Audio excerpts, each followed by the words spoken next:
I- Tara, live. Good evening, guys. I hope you feel great today. Just chill and listen there. Just spare us a bit of your time to listen to this informative report. And if you have some questions or answers to some questions later on, or add on informations about our report, don't hesitate to comment on chat box. Thank you in advance, guys. PowerPoint, yes.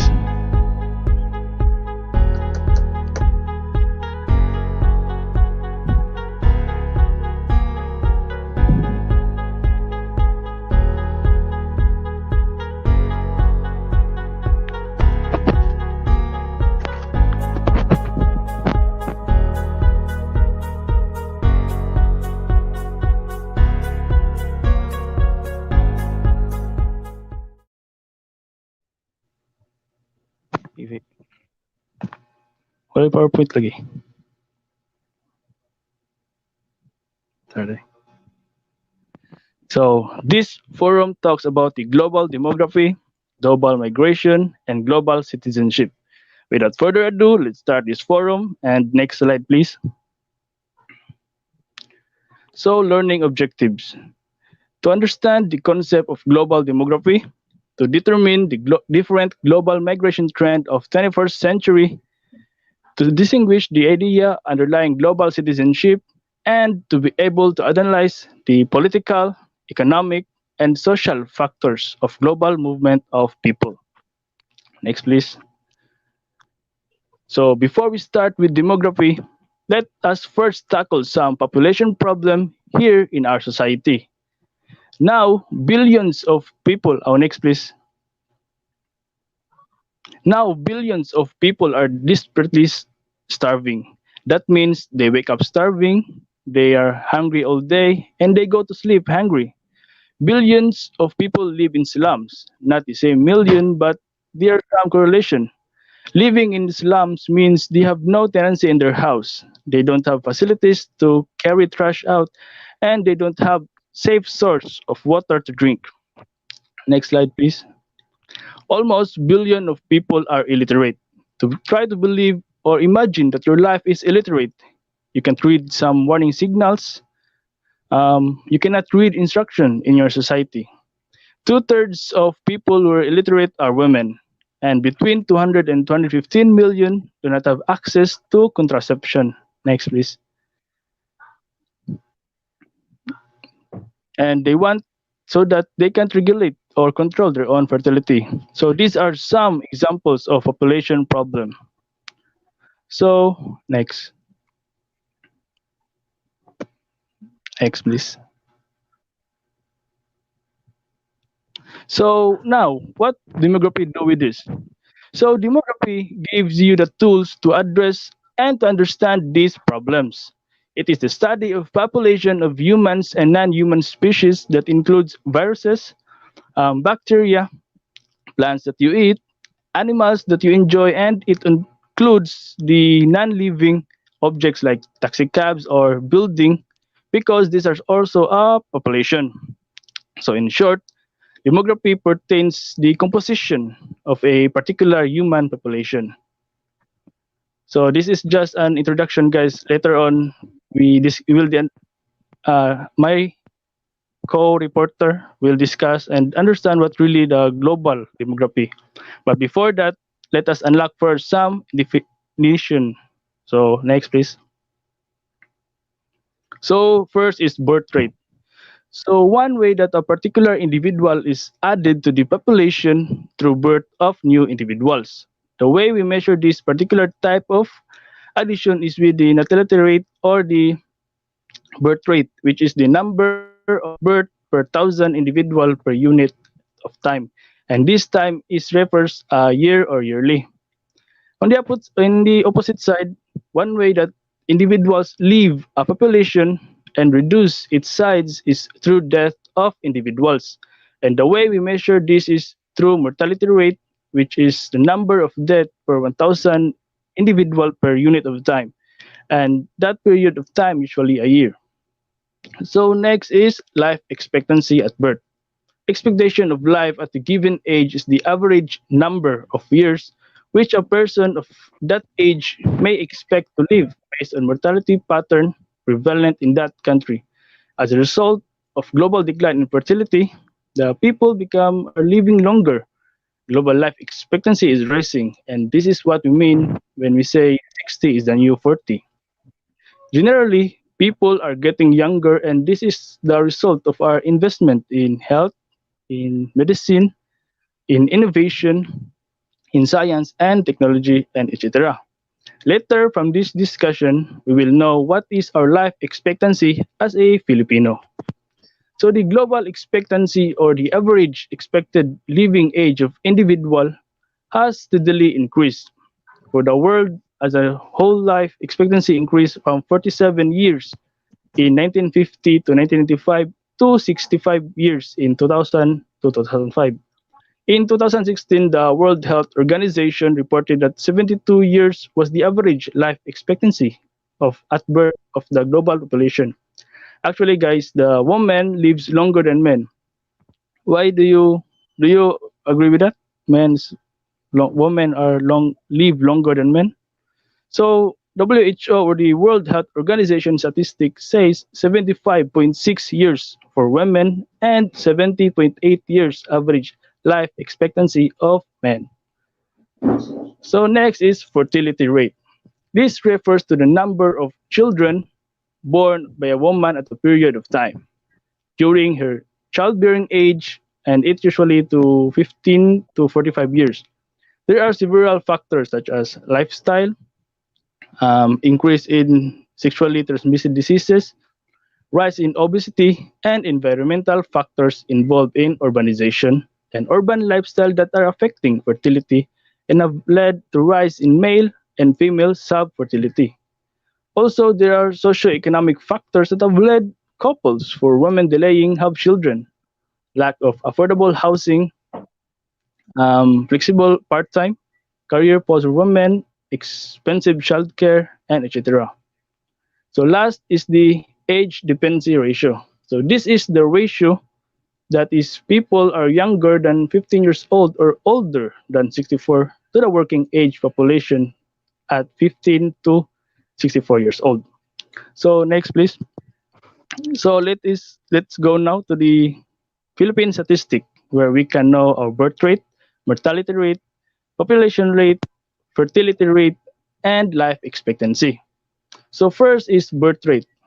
So as you can see guys, is it increasing or decreasing? Just comment down below guys. So makita na to guys, it is decreasing. So ang birth rate nato sa Pilipinas is declining, di ba? If mo tanaw ta sa next table, next please. Makita na to ang 1994 to 2020 birth rate. And we can say that our birth is declining from 31.577 birth per 1,000 individual in the year 1994 down to 20.177 birth for 1,000 individual. Pero bisan declining ang birth rate sa Pinas guys, ang kaning 20.177 birth rate for 1,000 people is very dako jabon. As fact, the Japan guys ay ilang birth rate kay pag 2016 is 7.675 birth rate ay birth per 1,000 people which is 3 times less sa atua. So what do you think the reason why dako tag birth rate guys even declining siya? So the answer to that is we all know that 80% of Filipino is Catholic and Catholic doesn't support modern family planning, right? Kontra sila sa mga condom or other contraceptive. And one thing is knowledge. Some or many Filipinos doesn't have enough knowledge about sex education. So next is population rate. Next please. So sa na-observe nyo guys, is it increasing or decreasing? Increasing, right? So base naibong mo na increasing ang population then ang birth rate is declining. Is it ironic guys? Guys, what is your thought? Try to comment in the comment section though. Now, why is the population of Philippines is increasing while the birth rate is declining? So to answer that question, Next, please. Next, please. So, to answer that question, arita sa death rate. So, ang death rate sa Pilipinas is increasing pero 4 times more ang birth rate. If tanaw na to ang table 5, next daw, sir. 5.968 per 1,000 ang death rate while ang birth rate is 20 per 1,000. So diya pa lang guys, di na ta mibung ngano atong population is still increasing. And by the way guys, ang kaning 2020 data did not include any impact of COVID-19 virus. So next, fertility rate. So fertility rate on the Philippines, is it increasing or declining? Is it declining? So why is it the fertility rate of the Philippines is dropping? So according to the National Demographic and Health Survey conducted by the Philippine Statistics Authority, the fertility rate of the women Philippines dropped from an average of 3 children down to 2.7. So the POPCOM or the Commission on Population attributes that this declines with an increase in the use of modern family planning method by over 40% of the married women. And additionally, the RH law or the reproductive health law was partly responsible for this decline. So next is life expectancy. So based on graph, we can see that is it increasing, right? According to the latest report or the latest World Health Organization data published in 2018, the life expectancy in Philippines is from male 66.2 years old, while the female is 72 years old. A total life expectancy is 69.3 years old, which gives the Philippine World Life Expectancy ranking 123. So I wonder why women live longer than men, di ba? Is it genetics or what? So some theorists guys kay because of the what you call this vices or the actions or the behavior of the men, like they have more in smoke, like more on alcohol, like compare mo sa kuan sa women, like wala kay sila vices, wala kay sila bisyo, di ba? Another thing is the discipline. The men works without PPE or personal protective equipment. That's why some are have a accident, di ba? So that is just a theory, guys. So do you know that the leading causes of death here in the Philippines is CHD or the coronary heart disease? So according to the health subject study conducted in 29, 170,000 Filipinos die each year or 19 Filipinos each hour because of having coronary heart disease. So why man? Why CHD? Because Filipino enjoy munching on food which is very high in fats and cholesterol, right? And the risk of actuality of CHD are very high. So that's why if we are seafarers about, so we should maintain our diet and have a healthy lifestyle. So again, guys, this is just an introduction of global demography. I will now lend your ears to Mr. Hias to know more about what is really the global demography and some theories with it. Thank you, guys. So thank you, Mr. Navaluna. So I will now talk about the different or two theories of population growth and decline. So they are the Malthusian theory and the demographic transition theory. So let's start first with the Malthusian theory. So Malthusian theory is a theory of exponential growth and arithmetic food supply growth.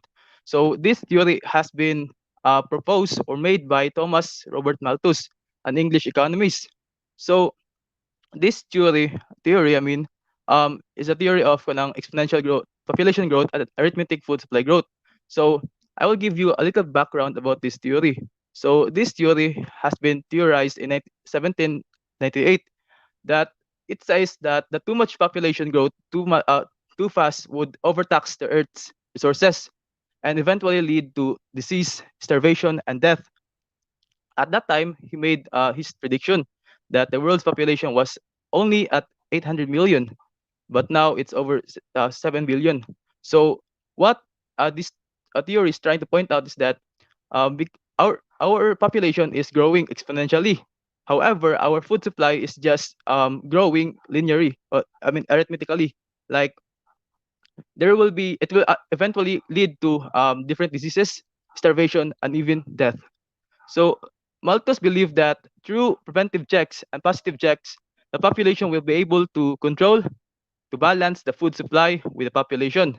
So according to Malthus, the only way to control the population, I mean, to prevent uh, the diseases, starvation, and death from happening, the right thing to do, or practical thing to do, is to um, refrain from having too many children or birth control. So, but this theory has been criticized by different economists because according to the economists, even as the human population continues to increase, the technological advancement and development and migration have ensured that the percentage of people living below the poverty line continues to decline. So, like for example, in India, which boasts the world's second biggest population, so Katong Green Revolution in the state of Punjab, India, help feed its growing population.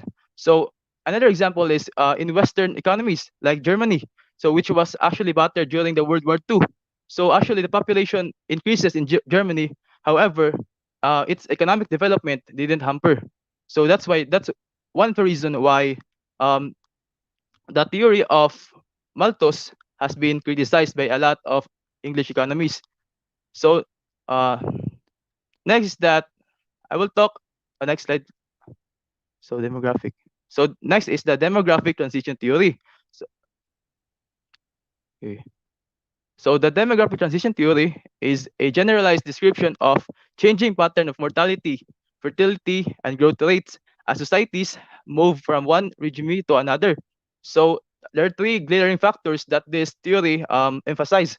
So the mortality or the death rates, the fertility or the ability of the women to produce offspring, and we have the growth rates. So mortality, fertility, and growth rates. So this that I will um, explain the theory in the next slide. Next slide, please.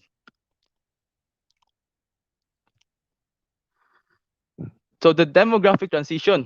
So I will give you the example, I mean the definition of demographic transition. So the demographic transition is a singular historical period during which mortality and fertility rates decline from high to low levels in a particular country or region.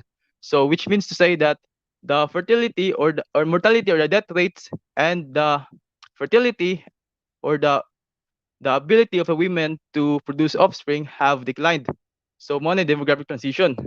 So kaning demographic transition actually opposes the claim of Malthus theory that the population overpopulation can actually create detrimental effects to the economy, because kanang demographic transition model actually believes that it has no impact, or even though the population of a certain region is high, it doesn't create any problem in the economy. So next slide. So here are the four stages to the classical demographic transition model. So it has four stages. In stage one, we have the pre-transition. So it is characterized by high birth rates and high fluctuating death rates. So high ang yang the case. So high birth rates and high fluctuating death rates. So in stage two, we have the early transition. So during this stage, um, the death rate begins to fall. And as the birth rates remain high, the population starts to grow rapidly. And it is just actually justifiable because the death rate begins to fall and the birth rates remains high. So it means to say that the population will increase. So in stage three, we have the late transition. So in this stage, the birth rates start to decline and the rate of population growth decelerates as well, which means to say that the birth rates or the number of people or children that have been born started to decline. So that means that the population will decelerate or will um, decrease. So next is the stage four or the post transition. In post transition, so here the societies are characterized by low birth and low death rates. So that is what is being explained according to the fourth stage of the demographic transition model. So low birth and low death rates in stage 4. So can you next slide please? Uh, okay. So what are the implications of over population? Actually, we choose overpopulation or population because it is the kind of most relevant topic to put if we're going to talk about demography. So when we talk about demography, the first thing to do to come in our mind is population. So what are the implications of overpopulation? So when you say implication, that talks about the positive and the negative impacts. So let's start first with the positive impacts. So next slide, please. So the positive impacts is that we have the economic boost, the increased innovation and sign of social health, and key role of policy. So let's start first with the economic boost. So according to the several scholars of modern era, they have pointed that the economic benefits of population growth. So it according to the Harvard Initiative for Global Health, they reported that per capita incomes grew by two-thirds with the doubling of the world's overall population. So um, another is that many economists believe that population growth leads to more property tax dollars, school funding, revenue for scholar businesses, which are a great implication that in overpopulation we can actually boost the economy. So next is that the increased innovation. So according to the Danish economist Esther Bosrup, so she argued that the growing populations pressure society to innovate in order to better serve the masses. So, like for example, the high yield crops. High yield crops were developed to increase food production and to respond respond to growing population. So next is we have the population as a sign of social health. So actually this cannot top this topic is not that really a direct effect of population growth. Growing societies often signify healthy societies as a growing societies. So, for example, population growth often signals lower mortality rates through advance in medicine and science.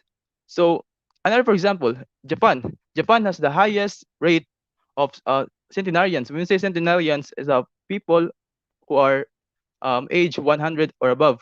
So, Japan has the highest number of centenarians in the world, and this concern has been the major problem of the nation because fewer people have children. So in that case, the future of Japan is in danger. And we have last is the key role of policy. So the key role of policy is that for population growth to yield positive effects, nations experiencing the growth must have sound policies to direct it. So countries that can develop better healthcare and medicine, strong economic plans, and other social improvements that keep pace with population growth will thrive. So when we're able to implement certain policies that can actually augment the economy, that will be one of the um, advantages of overpopulation. So next is we have the cons or the negative impacts of overpopulation. So so first is a shortage of food and land. So it is justifiable because if there are a lot of people or a certain country is bombarded with a lot of people or to immense number of people, so it could actually lead to scarcity or even shortage of food and land. So which means to say, actually in the Philippines we have a lot of informal settlers or mga those people who are living in um, squatters. So that is one of the examples of negative impact of overpopulation. Like wala na sila mapuyan ba? Like they just settle in the squatter areas. So next we have the exhaustion of natural resources. So this exhaustion of natural resources is the main effect of overpopulation because um, is that it is an unequal and unstrained use of resources. So because of overpopulation, the resources or natural resources will be overexploited. So will be used indirectly. Ba? So that is one of the main cons of overpopulation. Next was the environmental problems. So this has something to do with the first topic or the shortage of food and land. So since people are living in residential or kanang squatter areas, or there are a lot of informal settlers, there will be no proper waste disposal. So take for example, improper waste disposal can actually lead to, for example, pollution, like water pollution, because they're just gonna throw their garbage in the sea. So next we have the problem of unemployment. So actually, problem of unemployment is one of the glaring reason or glaring problems that the Philippines encounter. Take for example, the Philippines. Uh, as of April 2020, there are 7.3 millions of unemployed Filipinos. So that's, I think, the reason why is that uh, because of the pandemic, that a lot of people have been driven to be unemployed. So it's one of the problem of overpopulation. And lastly, we have the poverty and low standard of living. So, like I said, since it is connected with the problem of unemployment, since a lot of people are unemployed, it can actually lead to poverty, or they can actually lead to the low standard of living. So next is we have, next slide please. So global demographic trends and patterns. So next slide. Thank you. Nice. Okay. So let's define first what is global demography. So global, let's figure out or narrow down each term. So global relating to the world or worldwide. And demography, it is the statistical study of population, especially human beings. Demography encompasses the study of the size, structure, and distribution of this population, and spatial or temporary changes in them in response to birth, migration, aging, and demography. So which means to say that it is study of the, for example, the population of a certain country or region. So next is, next slide. So I will talk about the world population. So as you can see, the world population has increased. By just looking at the graph, you can actually say that the world population has increased. So the global population, which stood at just over 2 billion in 1950, is 6.5 billion.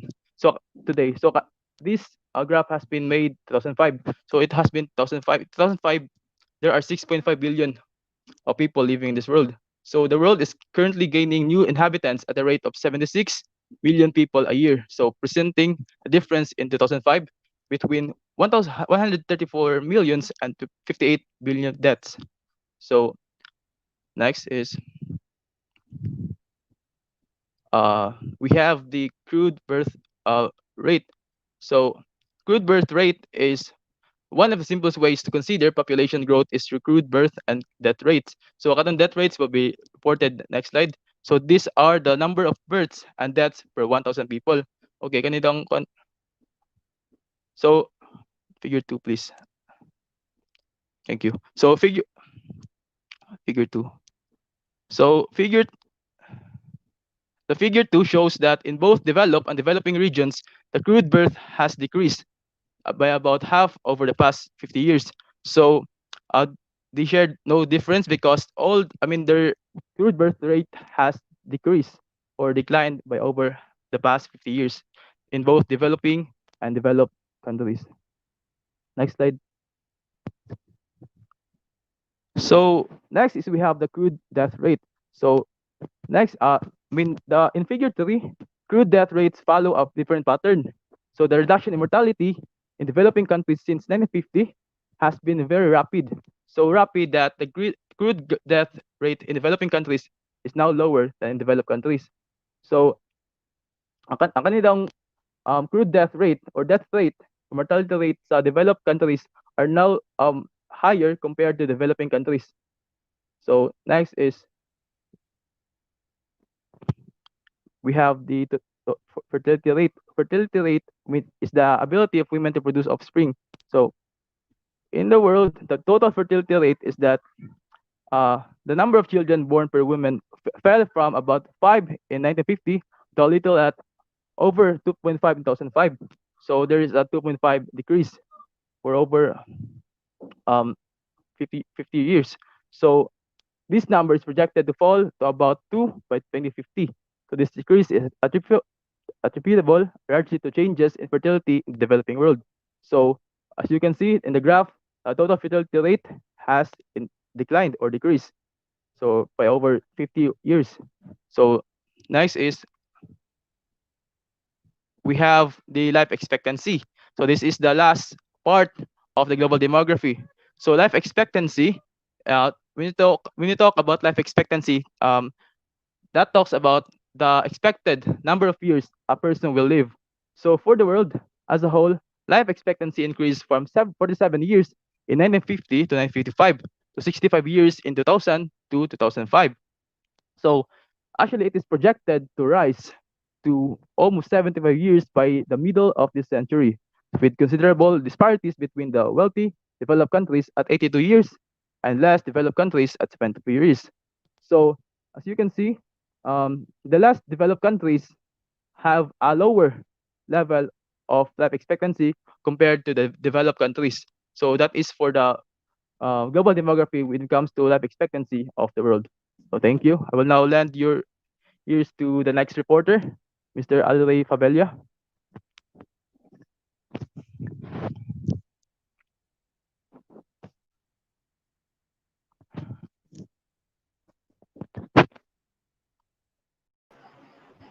Good evening, everyone. I am Decadet Fabelia. Together with Decadet Mark Angelo Otero, we will going to discuss about all about global migration. And in line with this topic, you will able to know what is global migration, the differentiation of migrants, types of migration, the push and pull factors why there is global migration, and the trends of global migration in the 21st century or in the contemporary world. So next slide, please.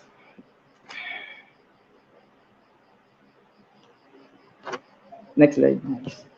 So to start, for you guys watching there, so for you, when we say global migration, no, what do you think or what comes to your mind when we say global migration?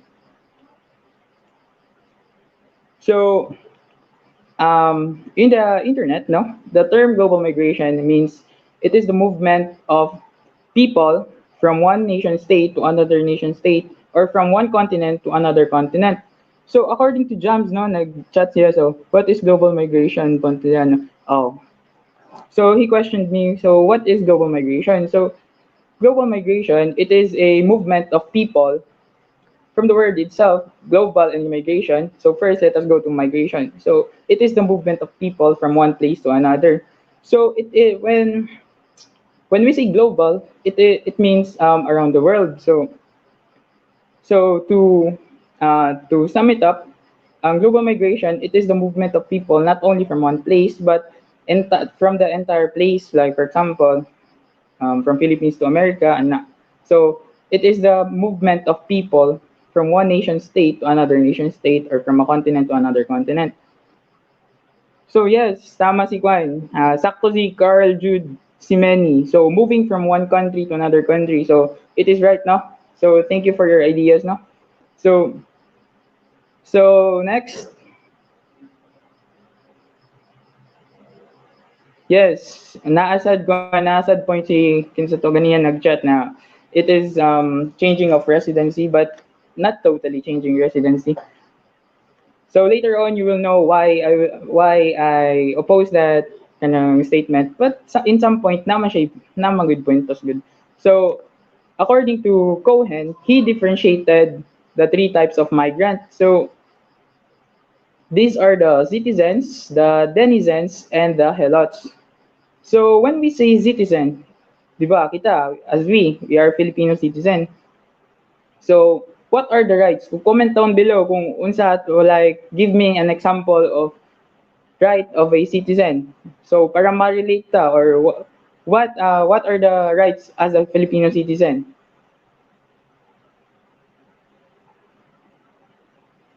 So citizen according to Cohen kay with full citizenship rights such as voting rights. So as we all know na the voting rights is one of the essential thing for us individuals in a certain place kay ato ang boto kay nagud na siya iguan kanang impact, great impact because through our votes we can elect our ruler. So by this we can change our place, the future of our place, the economic status of our place through our voting rights. So through the process of voting. So is that all? Is a global migration have positive impact for us? So later you will know if there is a positive or if there is a positive impact in global migration. Why is it people to migrate? So according to Guerrero, Kian, Shane A, so why is it people tend to migrate? No, so eventually in this forum, you will able to understand why people tend to migrate. So I will just continue my report. Then later I will answer your question.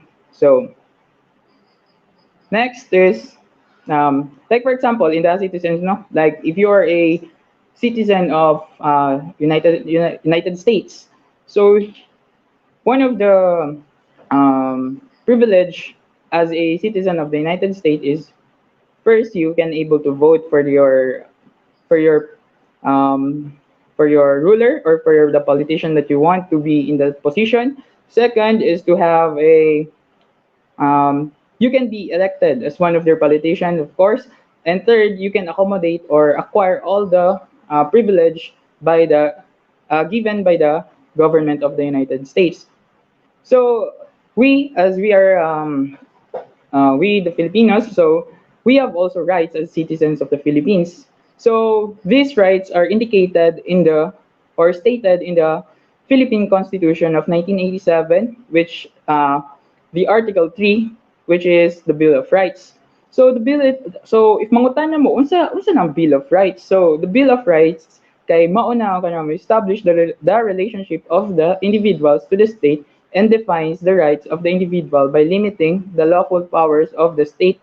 So ang Bill of Rights kay mauna ang kanang mo limit sa powers sa usa ka state towards sa kanya sa iyang people or sa iyang citizen.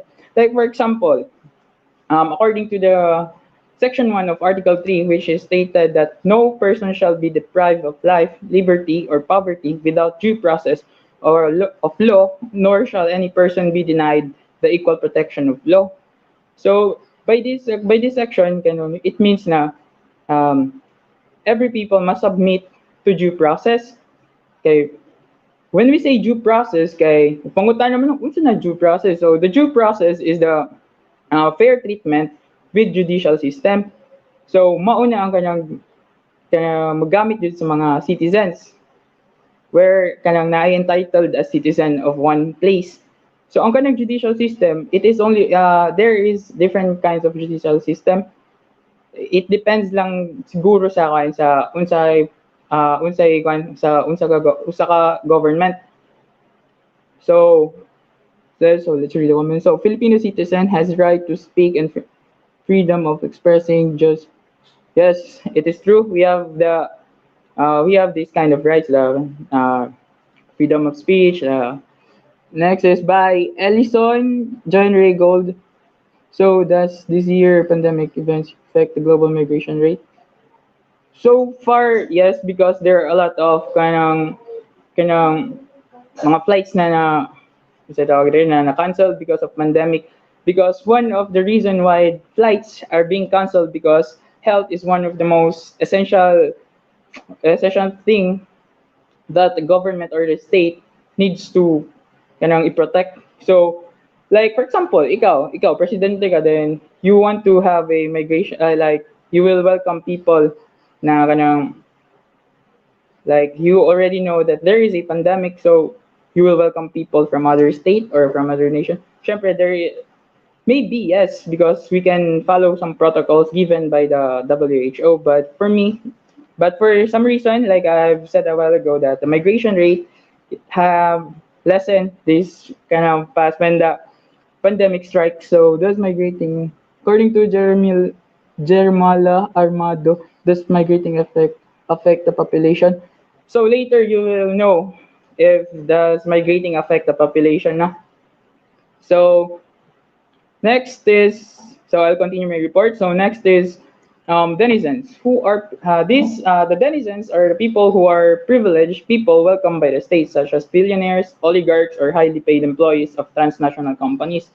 So if you are a billionaire, let's put it in a situation like if you're a billionaire, then the states welcome you as a member, as one of them. You are defined, or you are, according to Cohen, you're being defined as denizens.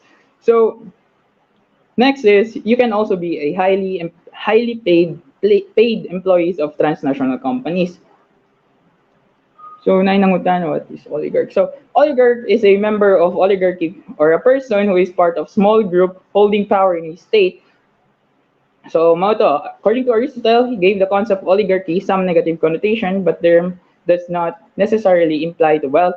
So an oligarch, it means like it is a member of an oligarchy, or a person of small group holding power in a state.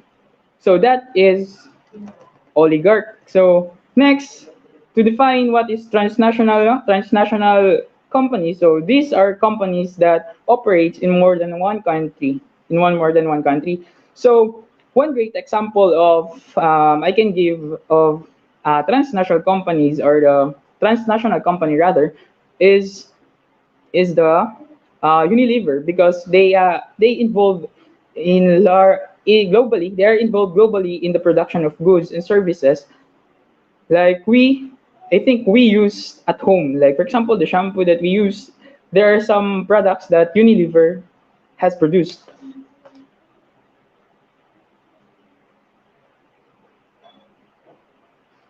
So no, so is migration a social issue? Yes, social issue siya kay it affects man sa kan. For me, in my own perspective, because it affects the economic status of a certain place. So, are you in favor of global migration?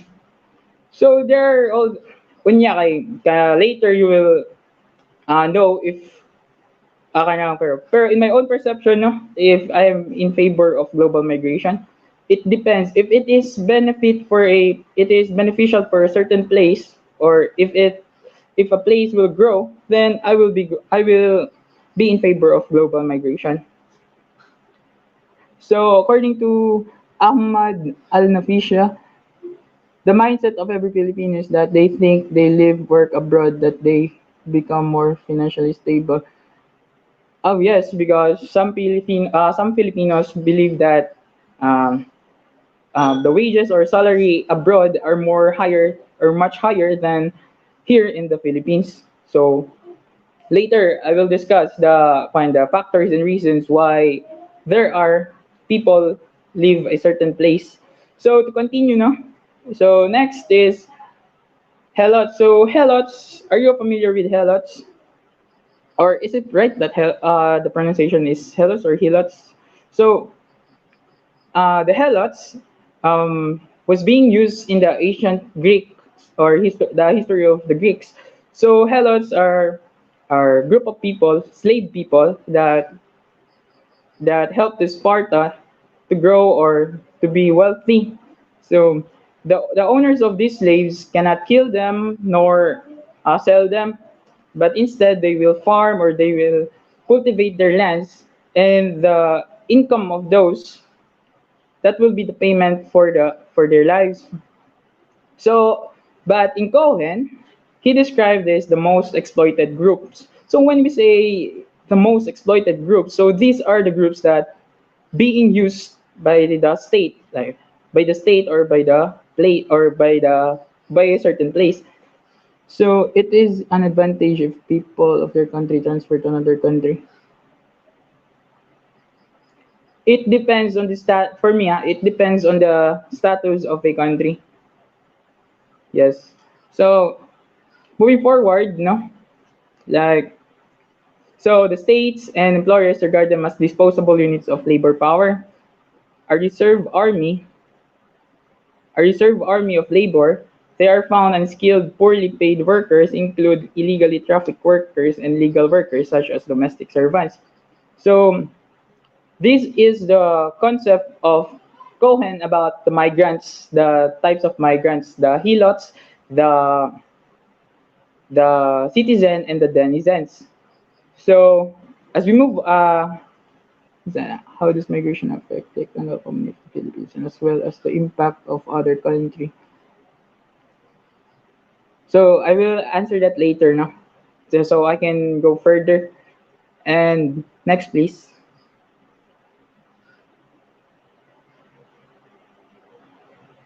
So, saan ito?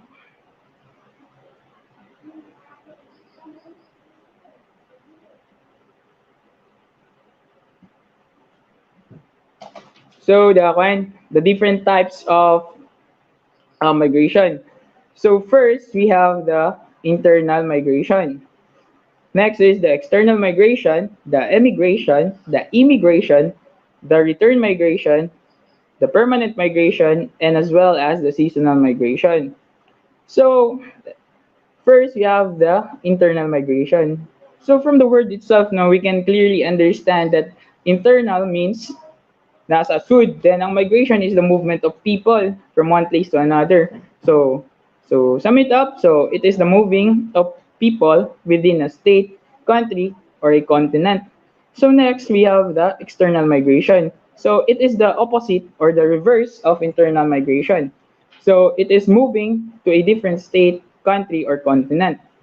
So next is the emigration, leaving one country to move to another. Next is the immigration, moving into a new country. So if you will ask me, what is the difference between emigration and immigration? So the difference lang kay it is the act of migrating. So first, emigration is it is the person leaves one country to move to another, while immigration it is moving into a new country. So in other words, ang emigration is leaving one country to go to another country, while immigration is entering a foreign country. So mao lang to. So immigration, living, then immigration is entering. So that is the key term. So next is we have the return migration and the permanent migration. So from the word itself, return migration, so it is the movement of people or moving back to where you came from. So maybe, correct me if I'm wrong, kay one of the example that I can give ay kanang mga what do you call this, the people or the Filipinos who work abroad for several years, then come back here in the Philippines to settle. So maybe that is one of the example for return migration. So kamo guys, if naamoy like example for return migration, please comment down below if na. So next is the permanent migration. So the permanent migration is living permanently to the moved place. So dito na mo nag-settle na mo, you have the already the residency there. You change your residency to the to that certain place. So it is the reverse of or the opposite of the return migration. One of good example kay ng mga dagkwan nag-asawa or nag-asawa sa mga kwan ba sa mga foreigners, then they decided to live permanently abroad or in the other place. So next we have lastly we have the seasonal migration.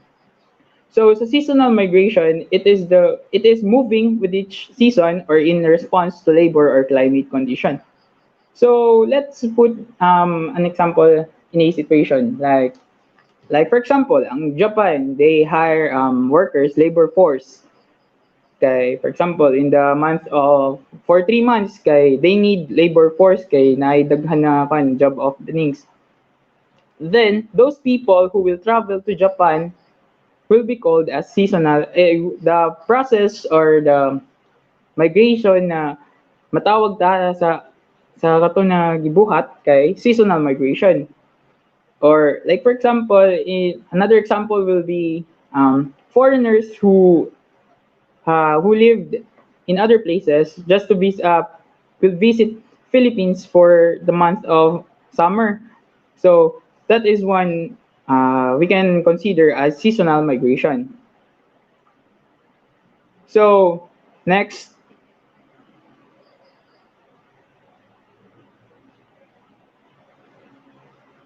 so next will be next po.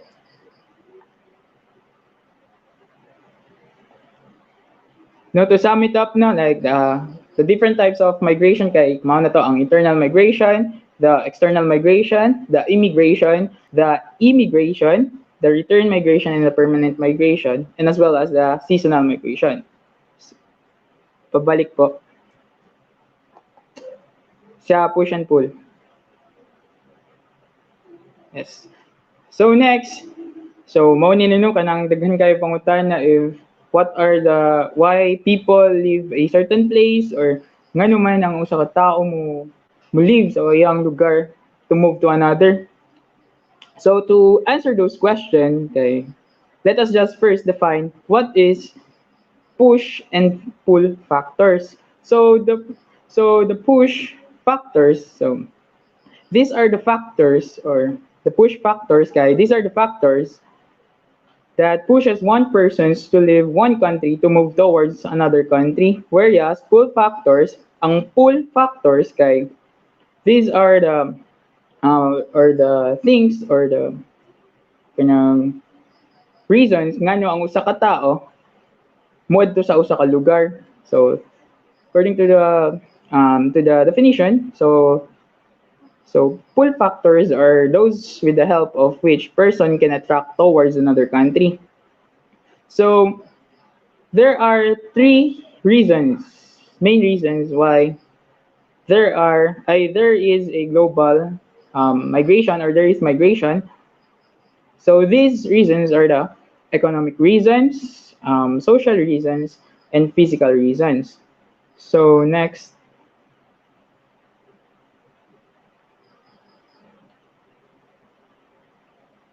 So la Celestia Renz Elrod. So why is it that other countries does not allow migrants? So there are different factors po kasi if when we say they do not allow migrants, it's because one of the factor if their place is overpopulated. Second is the economic status sa ilang lugar kay dili gayo nindot. And maybe that would be the some of the factors, but maybe there would be a clear regarding creation. What is the example of new country? So according to John Christian Villazorda, so regarding immigration, what is example of new country? So ang pasabot sa new country, no, like for example, ikaw, like for example, you did not visited this or you did not go to this country, so it is a new country for you. So in my own understanding, that is the definition by new country, that it is clearly new to you. So does a country economy influence migration? Yes. So according sa reasons or kuan, according sa push and pull factors rather. So economy or the economy of a certain place attracts or influence migration. So when we say influence migration, maybe it can be negative or positive. So when we say migration kasi it is the movement of people from one place to another. So it can be towards your place or out or towards to another place. So let's go to economic reason. So economic reason. So economic motives loom large in all human movements, but are particularly important with regards to migration. So according to Ian Muley, so push factors are influenced by other people, while pull factors are due to personal reason. No, it depends on the situation. Siguro situation, maybe there is an impact of people kay naman gusto yung mga ingon na testimonies kay there are reasons why people leave a certain place. So let me just clarify to you that the push factors are factors which pushes one person to leave one country to move towards another. So kita as an individual, we have different reasons on why we choose this, why we will live this place or why we will stay to this place.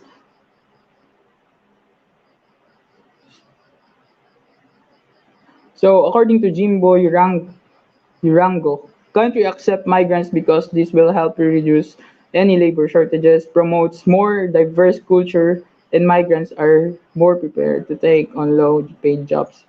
So maybe no, like there is a ang concept ni Jimbo no, like Jimbo Hurango na nindot sa diyang concept kay if there will be migrants, so there will be kanang dili siya ma-short sa labor force.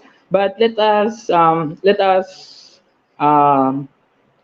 what do you call this, kanang let us also think na dili tanan na places kay need of migrants. Like for example, if a certain place is has an overpopulated na kayong usa ka lugar, so they don't there will be tendency na ay less job opportunities for them. So pero nindot imo ang kon Ian Yuli, thank you for you're welcome po. So moving on kay dugay na jud ko. So next, so the full factors of economic reason. So first, pakibalik lang po. Nice. So more jobs, better jobs, higher wages, the promise of better life. So these are the factors why a certain person or a group of people move to another place because they see they have a lot of opportunities there to that certain place that they will move. Um, because as a human being, we tend to we have this kind of ideology.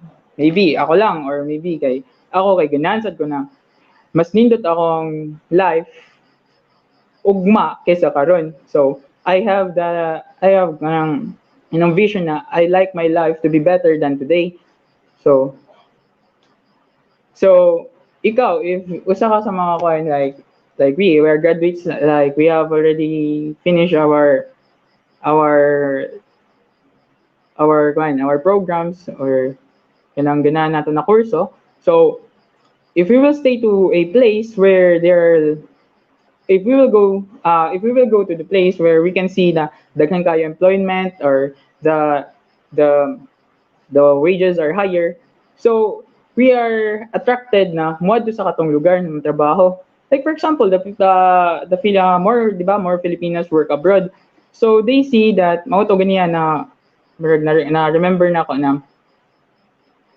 na isa to like ngano ang usa ka tawo mo live sa usa ka lugar. So this is the answer why kay ang taon kay a person wants to have better life or better life. So if ang usa ka tawo if ang usa ka lugar daghan kayo mga job offerings, better jobs, then higher taas pa kayo ang kwan sweldo or the salary.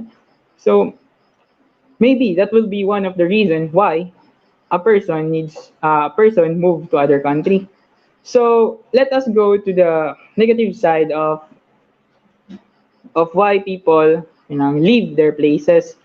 So ang ganina kay the earlier was the mo attract where people move to that certain place. Karon the push factor kay mao ni ang ganang reason why people leave their places. So and go to another place. So the economic push factor tends to be the exact reversal of the pull factors. So it is clearly stated na ang push factors kay reverse lang gid kayo sa pull factors. So what happened to economy if daghan ang migrants? So maybe like I'm not really expert in this field pero maybe logically I can think that if ang usa ka place kay need sila of workforce or laborers or domestic servants, so migrants will be helpful for their economy. Pero si Minao Troy Cesar. Hello po. So mo ito no. If ang usa ka place kay need sila og labor force or domestic servants, so migrants can help to their economy. Pero if ang usa ka place gali kay overpopulated na, for example, overpopulated na, so dito pa lang sa overpopulation, there will be unbalance between employment and the manpower. So that would be the negative effect. So so if dagan na, if overpopulated na gali ang kuan sa kalugar, then you will add pa migrants or migrant people or migrants.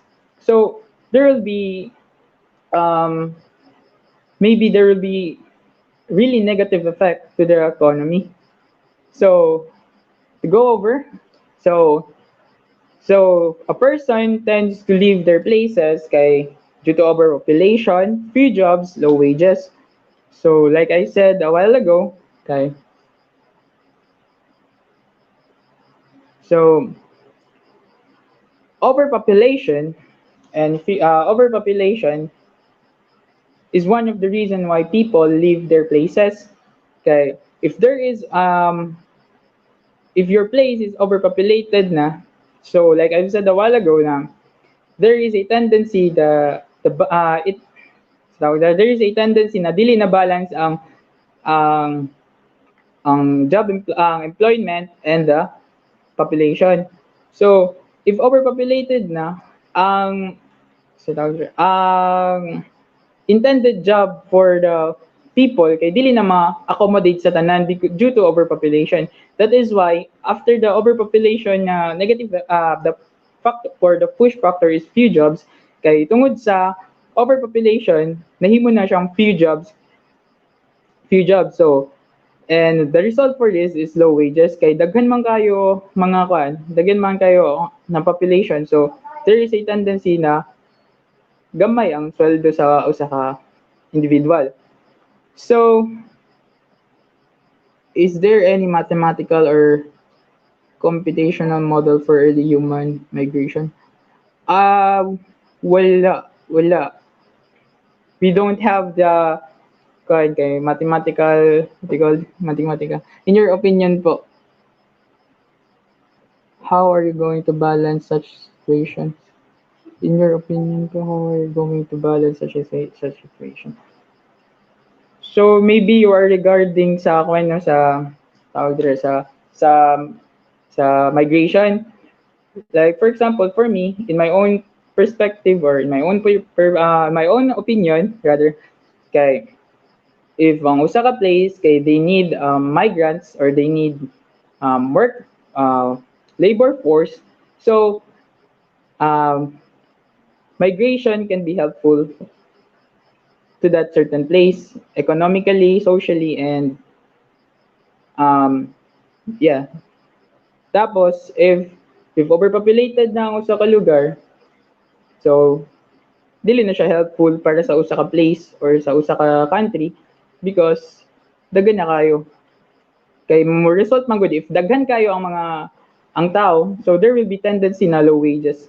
Kay there will be a lot of a lot of competition between employment. So the tendency ang mga maybe the companies will offer or maybe the establishments or the companies or whatever in the certain place will offer low wages.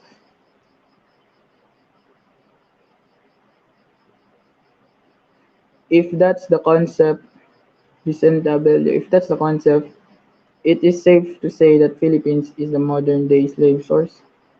Maybe the term slave is not, I think, not the proper term because maybe labor, maybe um, maybe we can use the term labor or the modern day labor or the manpower source because as we all know that we Filipinos are very hardworking people. Yeah. Then migrants consider okay. Wala. So next. So according to Delphine Daryl B, so migration also helps the country to sustain the supply and demand, especially for the local products. Yes, of course, I agree on you. So Irene Catalina, if given the chance, would you migrate to another country? If yes, why? It depends on the situation kay. Karon, I am kuan pa man, stable pa man ko karon. So, maybe in the few years, baka makaminyot tawag mga foreigner, pero joke lang. Kaya if kuan, pero maybe in the future, pero maybe it is kay naman tayo temporary migration and di ko permanent migration. So, maybe temporary migration, but lahi ra gyud ang Philippines kay because we can kay diri na tani dako ano ba. So, yeah. So it is a lot Filipinos migrate. So if a lot of Filipinos migrate to US and get married, then more Filipinos then is that some sort some sort of invasion. Maybe I don't know. Maybe. Pero um invasion man good kay kanang what do you call this? It is kanang mo dominate naman sa usa ka lugar. Like for example, um I don't know. I correct me if I'm wrong na ang invasion kay you are the ones na nang mo rule. So you have the chance to change the rules and the laws of the ano ba? Ako ang concept na to, pero if I'm wrong, please comment down below. Pero I don't consider that as invasion. So how do migrants benefit the country they came from? How do migrants benefit the countries? By first, siguro labor force siguro labor force the kwan siguro the work they gave to that certain country kay ano man gud na like for example ikaw trabaho ka then trabaho ka sa usa ka lugar then you are part of the system to fulfill kadto sa progress sa progress sa progress sa usa ka place. So that would be maybe in my own in my own perspective guys mao to ang what do you call this the your part as an individual who work or maybe the benefit of the countries you came from. So next, let's go to the social reason. So the social reason, these are one of the factors. Kay ang una, kay economic reason, no, this is mao to ang pinaka uh, has the great impact sa has the great impact in the why do people leave their places. So in the social reason, so this is the reason why people leave their places due to social amount of social reason. So first is the principle of religious tolerance. So one of the example maybe kay kanang dugay naman kayo na example kay gikan ni sa internet. So social reason. So for example, so for the pull factors kay the US attracted religious refugees such as Mennonites who settled in Pennsylvania. So um if mangutan naman ako kay what is unsay Mennonites? So the Mennonites are members of the Christian sect founded by Menno Simon in the 16th century, were widely persecuted in Europe. So they seek for religious freedom. So Mennonite Francis Daniel Pastorius led a group from Krefeld, Germany to Pennsylvania in 1683 and founded Germantown, the pioneer German settlement in America and now part of the city of Philadelphia. So that would be the um, my example for the principle I for the social reason why people came to the why people moved to that certain place. So on the other hand, we have the push factor. So as I've said a while ago, it is the reverse factor or the reverse reason why people leave their places. So first, we have the intolerance toward the certain cultural groups, or cultural group rather. So next is active religious persecution. So one great example for this is during the time of Nazis. Familiar man ta sa unsay ko no atong Nazi, the are you familiar with the Jews and the Nazis issue katong gipagpatay? So mao to ang usa ka example. So we have the Huguenots in 16th century France and the Puritans in 17th century England and the Jewish refugees from Nazi Germany. So which they were killed because na sila ikuan kanang due to the intolerance towards a certain cultural groups. So a seafarers migrants or seafarer migrants Elmer Kent Balundo migrants. So no like kay let's go back to the definition of migration. No, migration, okay, it is the movement of people from one place to another, which they live for a while, either permanently or temporarily. So you can be considered as migrant if you live there for a while, maybe maybe temporarily or permanently. So if seafarer, I think by definition na unsay ako nasabtan kay maybe no because based from the definition kay based from the definition itself kay you live for a while oh yeah the Germans and Jews. Thank you, I agree to that statement. Thank you po. So to further understand we have also the physical reason, you know. So to further understand the report or to this forum, my partner in this topic will now be entering. So yes, so Mark Angelo Terrio, tol. Thank you. I am Decadet Pabelia. So my partner now, Mark Angelo Terrio, will take the mic and to explain to you further to have more informations and to have understanding more about the topic about global migration. Thank you very much. So thank you for that, Mr. Fabiliano. So first, let me introduce myself. I'm Mark Angelo Tero. Good evening ninyo guys. Wala pa mo nang atog diha. So now let's move on to the next reason why people migrate, which is the physical reasons. So when I say physical reasons, it usually talks about the geography of a country or the region or ang characteristics nga makita nimo sa usa ka lugar, no? So for its pull factors are its attractive environments such as mountains, seasides, and warm climates. Especially people who wants to have a vacation or kana mag go somewhere else, mga maglaglaag, or they want to live in some place nga ganan sila mo settle. So as for me no, taga Balamban man ko. Shout out sa mga taga Balamban diha. Familiar mo sa Balamban?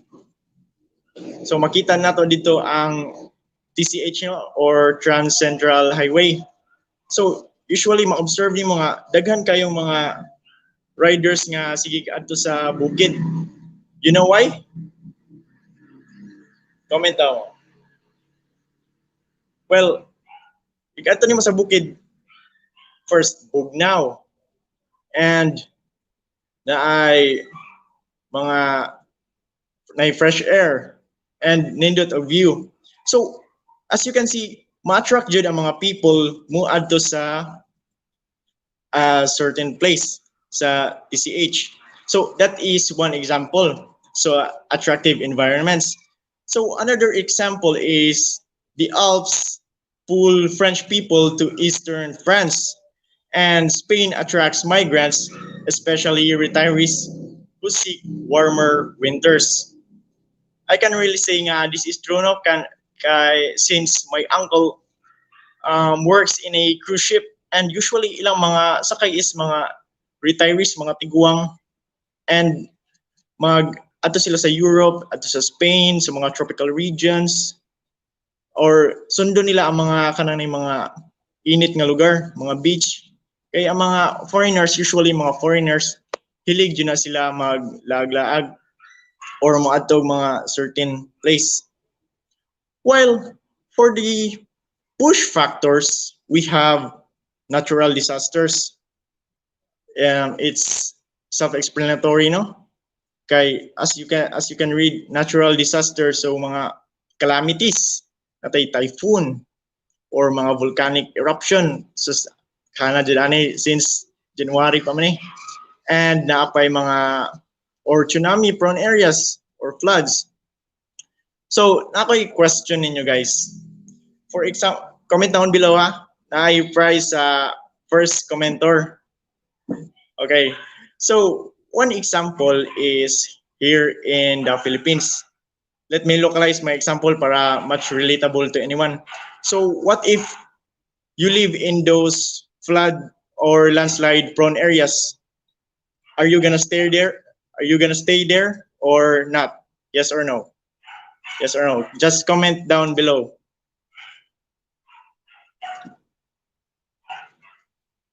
Okay. Okay, no. So shout out to Irene Cadilena, no? Yung answer is no. So no, of course, dili jud ka mo stay on a certain place nga bahaon pirme or maglandslide kay mamatay ta na. So, analogy na dyan na siya. So that is why people migrate or yung push factors or mga factors or reasons why nga muhawa ang mga people sa usa ka lugar, no? That is why muna siya sa natural disasters or push. Okay, shout out to Kaburnay Jan Anthony, ni answer siya no. To Jaira May Ardines, Mark Anthony Carion, Ajero Aljoy, shout out to you guys. Sakto inyong answer. You so usually no jud ang answer. Wala kayo nag-answer og yes. Kay of course, mo jud na siya. So understand jud as I can see, na understand jud ninyo why. So now let's move on to the next topic. Next slide, please. Okay, so thank you. Sorry for the PowerPoint, guys. Kay nag technical difficulties mi ganina. So the next is the global migration trends in the 21st century. So these are based sa katong mga statistics nga nakita nato ganina, katong graphs gali nga gi-show ganina kaning atong mga trends. So more siya interpretation or mga future kanang comments gali sa mga experts. So first, next slide please. Okay, so first is the economic trends. The economic trends show that if there is a high growth in the country, then people move towards the middle and low income countries. But if in case there is lower growth in the current scenario, then people move towards the high income countries. So kani siya nga reason no na nakuha ni nato sa previous reporter katong pull and push factors sa economic reasons. Yes. So based on the pull factor mentioned earlier, no, people migrate to a more economically developed country because there's more and better jobs and higher wages and the promise of a better life. So as kita mga seafarers, anong gusto man ta mag seafarers? Okay. Comment your answer down below. Anong nag-seafarer man mo? One of the reason. Okay.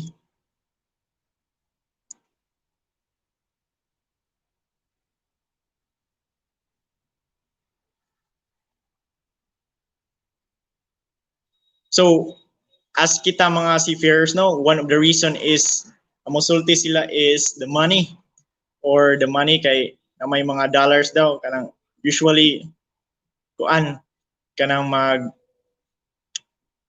magkuanta mag-abroad or kanang ubang OFWs mo migrate sila pareha nang na mga mo trabaho sa New Zealand kabantay mo mga parente ninyo ana or mga classmate New Zealand, Canada, Australia, usually kana nga mga place they encourage migration and people ganahan po sila mga Filipinos because na better job and a better life kay nindot mo kay benefits ato nga mga lugar because they are highly economic nga mga countries.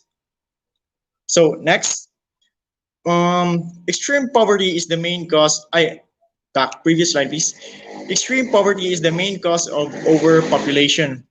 To have more population means more poverty and fewer amounts of resources. More people will join the growing middle classes structure of the current and future emerging countries. Same gyapon sa katong gi-discuss ganina about poverty. Poverty and population. Dool dyan na siya nga topic. Did you know ba nga the Philippines is ranked 13 in the most populated countries here in the Philippines? No? Natay about 109 million people. Sus kadaghan. Mo nang daghan kay ayuda dako na kay utang ang atong gobyerno. So that is why people has a poverty rate of about 18%. 18%. But good news, according to studies and statistics, nagka-decrease na ni siya as the time pass by because our economy is slowly developing. So mo na no, the population and poverty connected yun siya, especially kang social issue nga teenage pregnancy. Big contributor yun na siya sa overpopulation and poverty. Kay example, 17 years old pa ka, wala pa ka graduate and nakay blessing, nakadawat kag blessing. So, basta may mga buhi nimo sa imong kuan, imong child sa inyong blessing. So, wala. So, consider ka as kuan, unemployed and wala kay kabuhi sa imong anak. So, makadugay na siya sa poverty rate of the Philippines.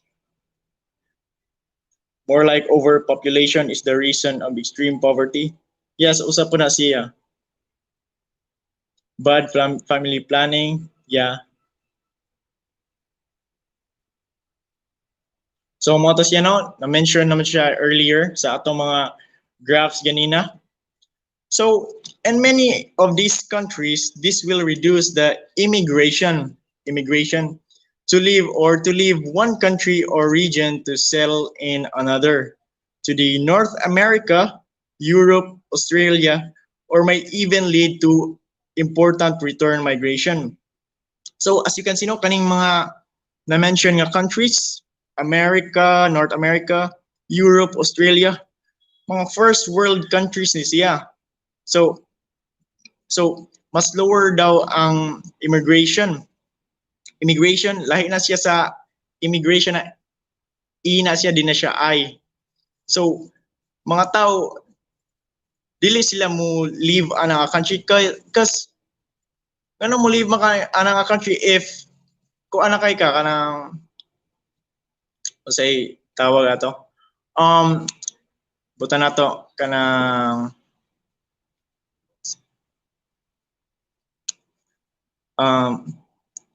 sample ngano mo leave man ka ana nga country if nindot na kay kag kahimtang ana nga country and nindot na kay kag salary benefits, so why leave your country?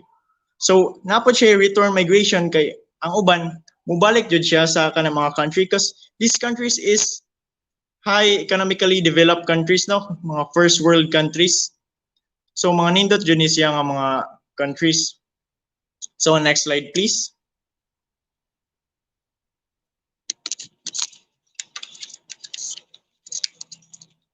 Next slide. Next. So next is the demographic trends. In the 21st century, the demographic trend will be shown with a decreasing birth rates and with an increasing lifespan.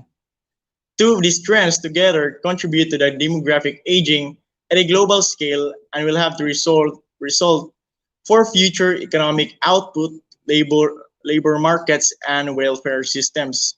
So mentioned earlier no katong mga graphs like katong sa Japan nga aging na ilang country because ang ilang lugar is as you can see um, low ang ilang birth rate and ang ilang mga tao is nagkatiguang taas og sila life expectancy. So that is why increasing lifespan.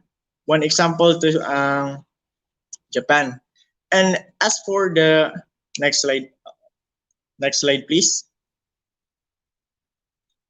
And as for the risk trends na siya guys, di lang dyan mabasa.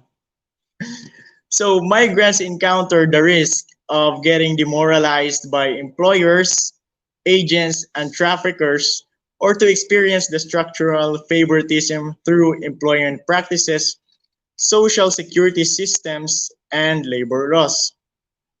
So risk, as you can see, mga delikado kay ni siya nga mga kuan sa mga migrants, no? Especially katong mga kuan, mga legal workers or katong mga tago ng tago. Familiar mo ana nga term, tago ng tago. Kay wala sila proper documents and usually sila ang una ma-exploit because they are not protected by the agencies such as POEA or kana mga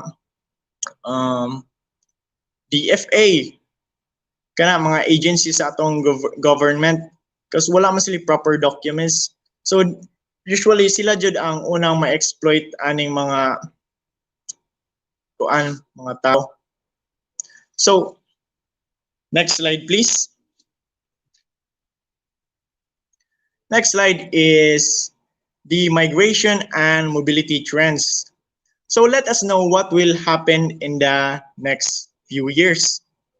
So the two main factors which have an impact on the future migration are the demographic graph mentioned earlier and the economic union. The people will move from poorer margin to the richer urban agglomerations, as well as from the youthful to the aging societies. So understand naman ninyo ganina no katong mga gi-mention nga mga demographic gap and economic union, all about that. So in the near future, no, next few years, people will move from poorer margin to richer urban areas.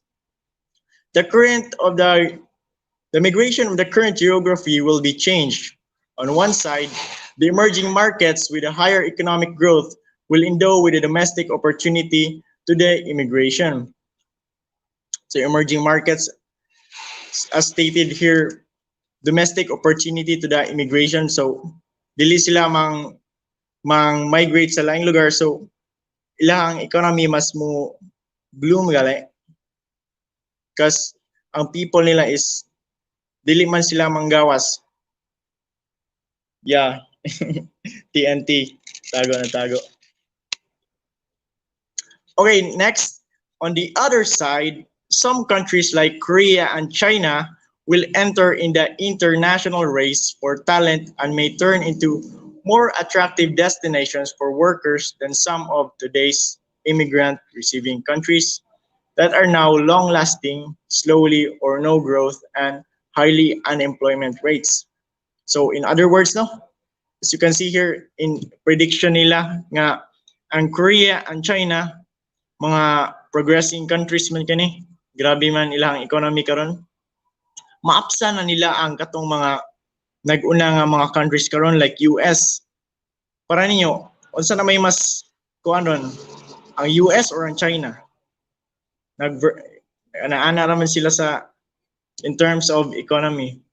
So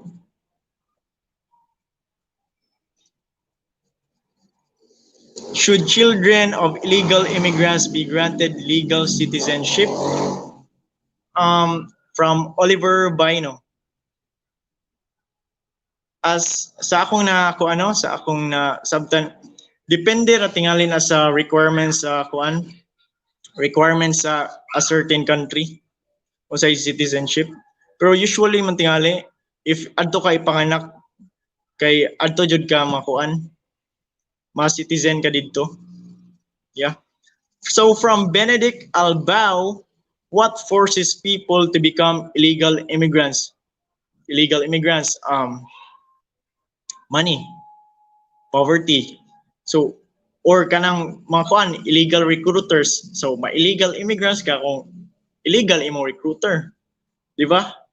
Or so what in other reason for what forces them is they want to have a better life or better opportunity abroad nga gusto nila ihatag sa ilang mga anak or family, no? That's why makikipagsapalaran sila sa labas ng bansa. Ganyan. Next question. So, gisulti ni Asher Gabriel Manligues, no? China daw. China versus US. China jud. As you can see, makita jud nato no nga murag slowly gi-control na sa China ang world. Yeah.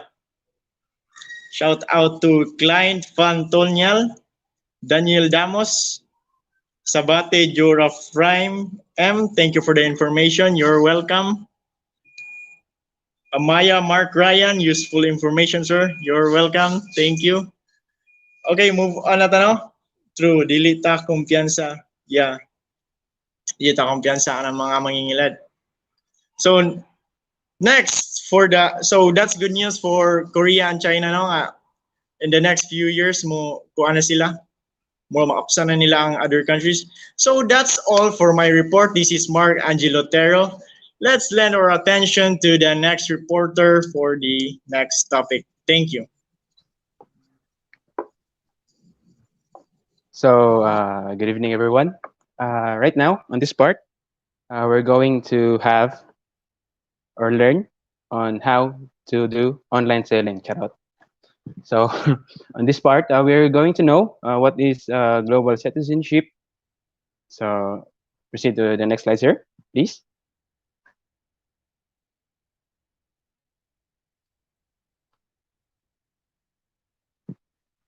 Thank you. So, at first, we need to know what is the global citizen. So, a global citizen is someone who is aware of and understands the wider world and their place in it. They take an active role in their community and work with others to make our planet more peaceful, sustainable, and fairer. So, historically, human beings always have organized themselves into groups and community based on shared identity, and such identity gets forged in response to a variety of human needs. And what are these needs? The economic, political, the religious, and the social needs. So, as a group, identity grows stronger. Those who hold them or organize them into communities, articulate shared values, and they build governance structure that reflects their beliefs. So right now, unsa man nato pagibaw nga global citizen ta? Kana bang kanang niana tag wa me and my jowa charot. So proceed to the next slide, sir. Please, sir.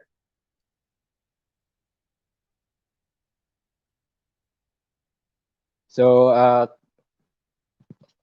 who is or who are or when can we know that you are a global citizen?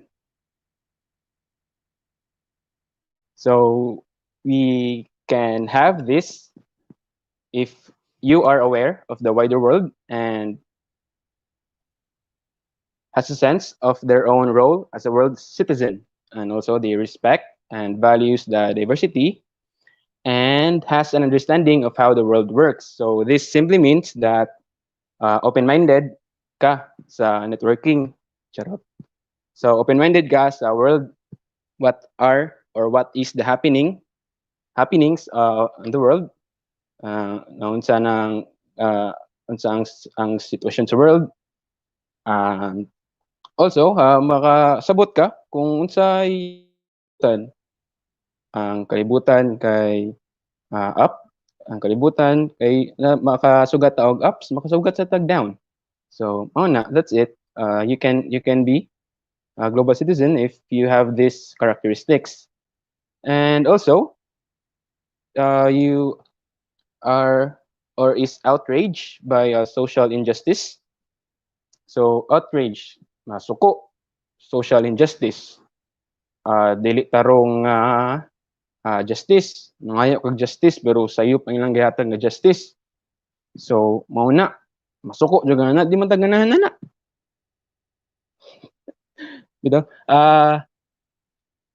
Outrage by social injustice. So we all know that social injustice kay dili jud siya nindot o dili siya angay paninduton because we seek justice, not we didn't seek for injustice.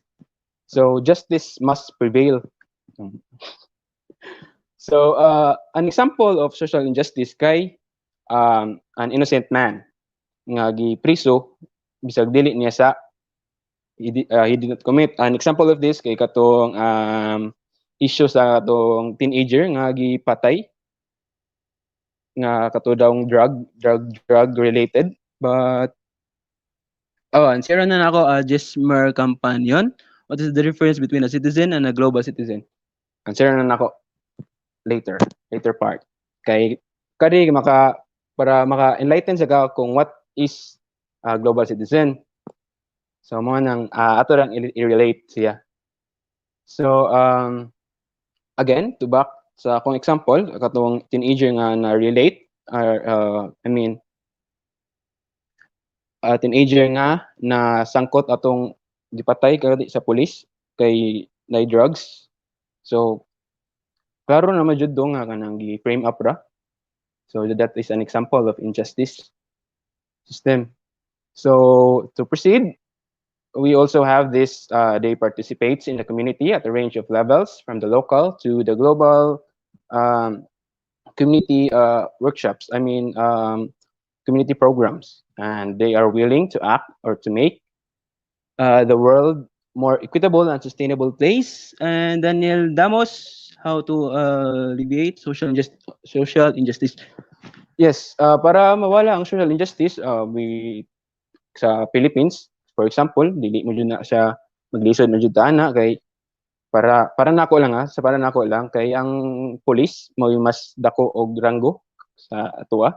Kanang di dako jud sila ranggo pero what di ta makabuot sa police if ang police naa na ang sitwasyon. For example, there is a man nga kanang nilakaw lang nga gipusil siya, pwede nang gipusil sa police.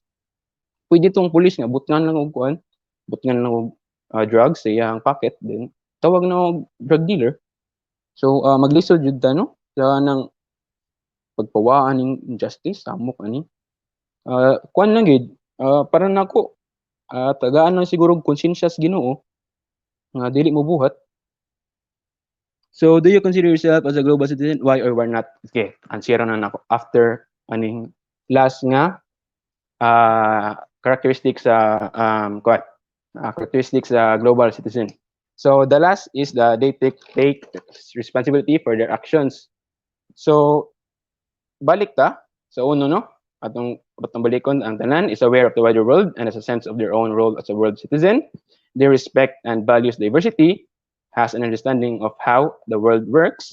They outrage social injustice, participates in the community, and willing to act to make the world more equitable. So sa pangutana ni Doge J. Van Kalamohoy, so as I see here as you see in the PowerPoint, makaingon ko nga yes, dili ko global citizen, Charles. Bitaw, I have this some characteristics, but I can tell, or I can make sure nga kanang global citizen ko, di ko ganahan ng social injustice. We participate ko og mga programs sa community such as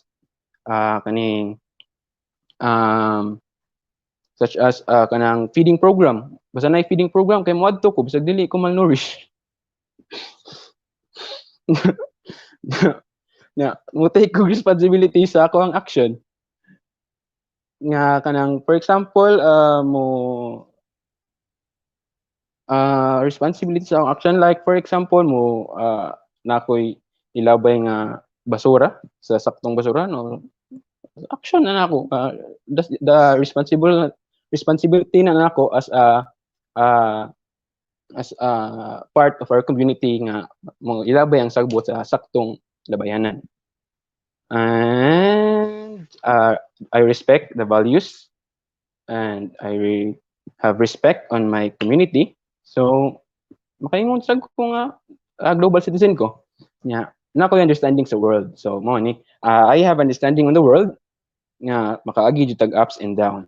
I have understanding in the world nga unequal, di jud siya equal ang world na fair na dili siya dili sa ko makaingon nga fair ang world kay di unfair man jud na dato na sa pobre no unfair jud and aware sa wider world and nasa sense of their own. Yes, so makaingon ko kisa to ganiya makaingon ko nga global citizen ko based lang sa katong mo appeal ko og food feeding program bisag dili ko malnourished. So next slide. What are the characteristics of global citizen? Yeah, kanang sini Judy taganahan. So mao to siya. Para simple, what are the characteristics Para simple, Alberto Vélez. Mao na siya ang characteristics sa global citizen. I-search lang Alberto Vélez. So Judy taganahan mo ni siya ang characteristics sa global citizen, aware of the wider world, respect and values diversity, and has an understanding of how the world works na outrage na ikalagot or di ganahan sa social injustice, participates in the community, and is willing to act to make the world more equitable and sustainable place. And also, they take responsibility for their actions. So, please go proceed, sir, sa next slide. So, thank you, sir. So, to be an effective global citizens, young people need to be flexible, creative, and proactive. So, they need to be able to solve problems and make decisions, think critically, communicate ideas, and effectively work well within teams and groups. And also, kani nga skills and attributes kay dili jud siya makuha dili ta born ana nga skills and attributes.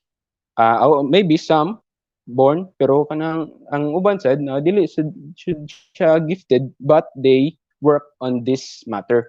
They work on these skills and attributes. So mao nang nahimo sila nga naa sila mga aning skills such as they solve problems, they can make decisions easily, they can think critically, and they can communicate ideas within their teams and groups. So as of now, so we already know what is the global citizen. So therefore, we are moving forward to know what is the global citizenship. So please go next slide, sir. So global citizenship. Global citizenship is all about encouraging young people to develop the knowledge, skills, and values they need to engage with the world. And it's about the belief that we can all make a difference.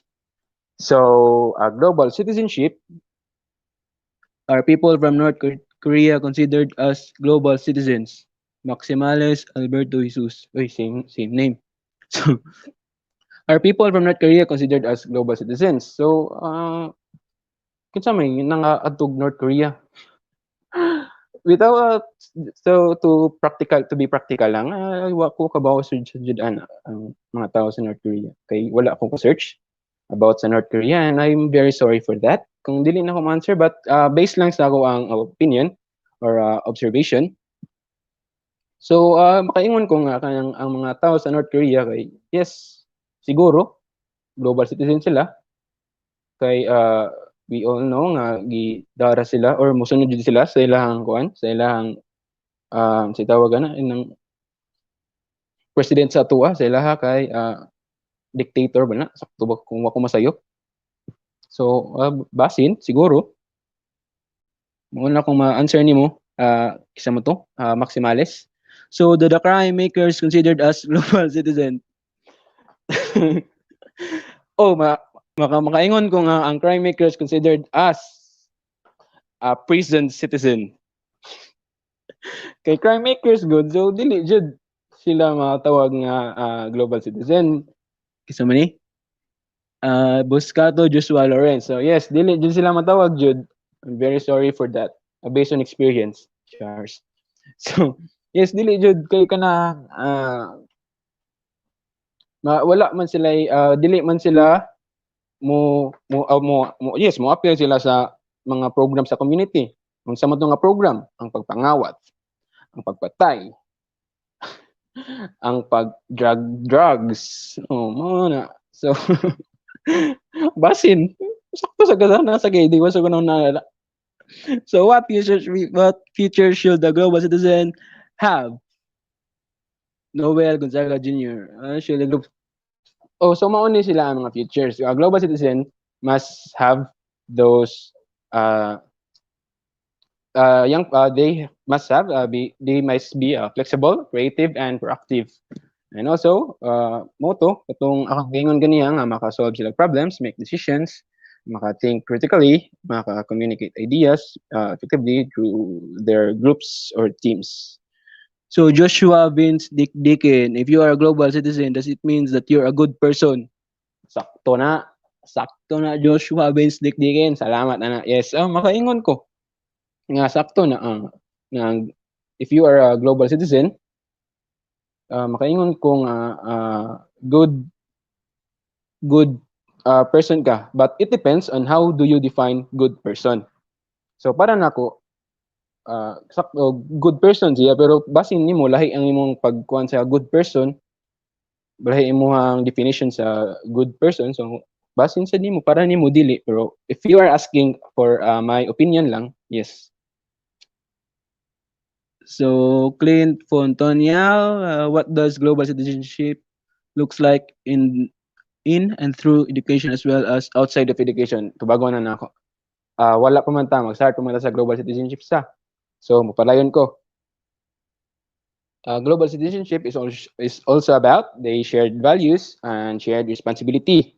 And global citizens understand that local events are significantly shaped and affected by global and remote events and vice versa. So the fundamental human rights above any national law or identity and social contract and preserves elements of equality among all people.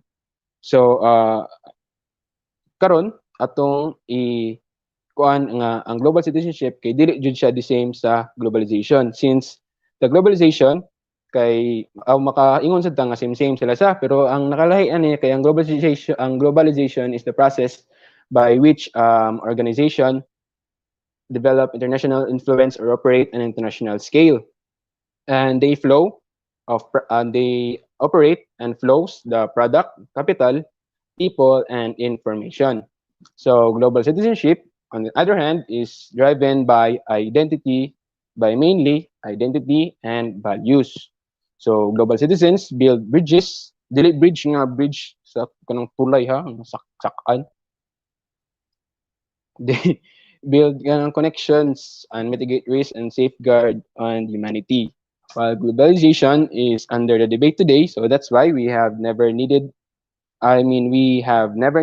global citizens more than now. So nag-need judemic pareha nato. Unta ang managhan bang pareha nako. It is important to become a global citizen in our future workplace. Yes, important din na siya, no?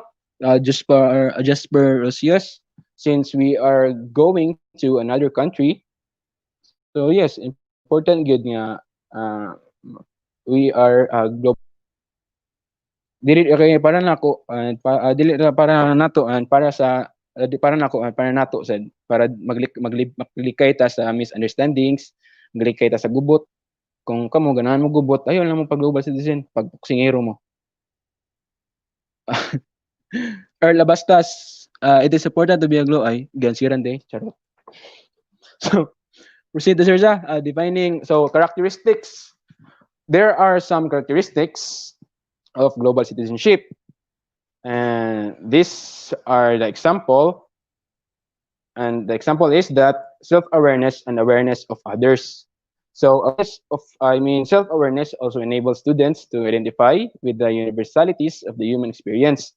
Thus, they are increasing their identification with fellow human beings and their sense of responsibility towards them. And awareness of the world around each student begins with self-awareness. So, as one of the international educator put it, as I have searched this um, topic, it is difficult to teach intercultural understanding to students who are unaware and wala kabalo sa ilang self and wala kabalo sa uban. I mean, wala kabalo unaware sa uban lagi. So, and two, they live in a culture that colors their perceptions. So, na yung mga uh, kanang na yung mga wala pa nasabtan. So, answer this. What does it means to be a global citizen and what drives the need to adopt this perspective? Rod, Roel, Laurel, Alegrado. What does it mean to be a global citizen and what drives the need to adopt this perspective? So, it means that if you are a global citizen, so nindot ang katuwang country na malambuan ang country because of that. But as we can see right now here on Philippines, yes, we have global citizens, but still daghan dili jud dita makaingon nga global citizen. Uh, kay if global citizen ta, well, Philippines must be on the rankings of top countries nga dagkag na dato nga lambo ang ekonomiya, but right now we also have global citizens sa nga mga naa sa gobyerno, but we still have wata kabalo or basin kabalo mo isulti na nga naay mga dili sa global citizen kanang mga wala kanang suportado og social injustice kanang mga gobyerno nga kanang mang blame og uban na pauna. So what does I joke Charles. So proceed ko sa next no nga characteristic. So the next characteristic is that they practice cultural empathy. So intercultural competence. Please go sa next slide, sir.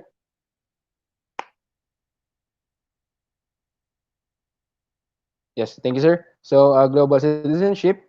I mean, the characteristics, another characteristic of global citizenship is that they practice cultural empathy. And intercultural competence occupies a central position in higher education's thinking about global citizenship and is seen as an important skill in the workplace. And also, cultural empathy helps people see questions from multiple perspectives and move deeply among cultures. So, cultural empathy or intercultural competence is commonly articulated as a goal of global education, and there is a significant literature on these topics. And there are more than 30 instruments or inventories to assess intercultural competence. And one of those are, again, two of those are sometimes navigating their own multiple sometimes they are navigating their own multiple cultural identities, and sometimes they are moving out to experience unfamiliar cultures. So, ang answer sa why is it important to cultivate a global citizenship perspective in youth? Vincent Kyle Manila. Taga Manila, ano siya eh? Why is it important? So, yes, important no, cultivate ang global citizenship since meaning pa lang sa global citizenship nga mo encourage siya nga maka-develop no og knowledge and skills and values nga para maka-engage sila sa world. That simply means nga dili maka-engage sila sa laing kuan na laing nga planet. So maka-engage sila from another country. So they are knowledgeable on whenever their country are whenever they go to another country. So makaingon ko nga importante jud ning global citizenship for us seafarers because we tend to go to another place or another country. So mo na it is important. And si Rafina John Mike, in your own opinion, ganahan ko ning own opinion, wa mini sakto gyud sayo. What are the different ways to become an effective global citizen? So, yes, ako sa akong opinion no makaingon ko nga effective global citizen ka if um, makasunod ka sa mga gipangatuman sa inyong community pa lang. Sa community pa lang, inyong barangay, sitio, or purok, or subdivision. In your own subdivision, you follow the rules, you respect the rules. So yes, you can be mo na siya ang basihan pa lang mo na siya ang makaingon ko nga that is one of the factor nga effective ang global citizen. And Maxibanes Alberto Agaw, can indigenous people become global citizens? Nindot siya nga pangutana. Tungod kanindot ako kabaw, Charles. So indigenous people, so they are the indigenous people, yes, makaingon sad ta, global citizen sila. But there are yes, di ko makaingon jud as a whole since you are saying people man, so as a whole jud. Yes, di ko makaingon nga global citizen sila kay kanang nasid siguro uban nga dili same baka ingon sa tanga ni pabor sad sila sa social injustice, wala sila ni cooperate sa ilang community, namo joy ingana siguro wadi man guro na mawala sa community nga na joy black sheep. So sa ingon pa sa lubi na joy buang ang lubi. Garbo Christian Emmanuel, do human needs to be global citizen? Garbo, yes, Garbo. Yes, we need as I have read or as I say, we have never needed global citizens more than now. Since unsay nahitabo karon sa ato ang country, I mean sa world, to be specific lang, unsay nahitabo sa world. So yes, we must need global citizens. We must need nga dagag Alberto jud mao jud na ang gipangayo. Bitaw binuang ra to ha. Bisin maglagot mo bisin makita ta sa MTC manumbag mo karagraon na yung Alberto eh. Binuang ra nako ha. So Lawrence J.R. Cosep, what if the government itself does not get enraged to social injustice? So mao na akong gingon ganiya no mga katong na ay mga nadyo yung mga makaingon ta nga nasa gobyerno. For example lang mayor siguro barangay captain mang accuse og lain, mang blame og lain para lang malimpyo ang ilahang pangalan. And can you still call that government as yes, dili na ta makaingon na nga part sila sa global citizen, di na ta makaingon na Lawrence nga kanang Abay Lawrence nga kanang part sila sa or one of those global citizens sila. Kay yes, wala man sila mo in favor, wala man sila in favor man sila ng social injustice which parang ako no mo jud na importante sa jud nga dili ka kanang dapat jud dili ka mo accept or mo dili nimo aprubahan or kanang dili nimo palambuon jud ang social injustice. So right now, I will leave you to the next reporter or next speaker. Let me just answer this last question lang ha. Elmer Kent Balundo, how does pandemic affect global citizen? So, nindot yun ang questions ha. Kanang ang pandemic, ang sayang ay nanama si Vince. I-proceed na nako. Let me just proceed you to the another speaker lang ha. Sorry. So thank you so much, Mr. So Albert. the next speaker will be Francis Vince Jerusalem, and Okay. he will talk about the other characteristics of citizenship and how important is global citizenship. So thank you Okay. and God bless. So thank you so much, Mr. Alberto Velez, no? So guys, before to mo proceed guys, okay pa mabuti tanan?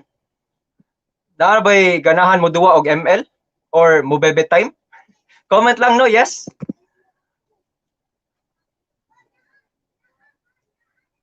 O any comment? Thanks, mate. Okay, let us proceed. So, by the way, guys, I am Decadet Francis Vince A. Jerusalem, and I am going to continue the report about defining local citizenship characteristic. So, um, global citizenship as the cultivation of principled decision making. So, in order for us to understand this, we need to know what is the meaning of principled decision making. Okay, so principled decision making, it is a decision based on moral rightness. Okay, sabot ra moral rightness. So, nabot na tag ethics dire guys, no? So, um, moral rightness. So we people, we have our set of principles or basic moral rules that we follow in our daily living. So what are these examples? So it is not stealing, no, not cheating, and treating other people as you would like to be treated. Okay? So if imo ning mabuhat nga decisions, then it is a principled decision making. Okay? So an example of it is that if you take a principled stance on censorship or in politics, so if you think that your actions is right or are right, then you have the right to defend or refute your actions based on your convictions. So another example of it is cheating. No, it is not a principled decision making. So cheating, guys. Unsa man nga cheating o pasabot? No, dili ta ka relate ani guys, no, guys. No, di man ta si manloloko, di ba? Comment yes if agree mo, dili ta si manloloko. Kidding aside, no? Um, what I'm talking about here is uh, cheating in an exam, okay? So if you think nga wala ka nakatuon and kanang nabala ka and you are this maprinsipyo nga tao and nga dili ka ganahan makasala or biblically speaking makasala, no? So you kanang mas mo prefer na lang ka nga gamay ang imong grades kaysa mag-cheat ka. So okay, sabtan ra what is principled decision making. Okay, so in order for us to understand previously, please wala pa tanahuman, no? Go back, sir.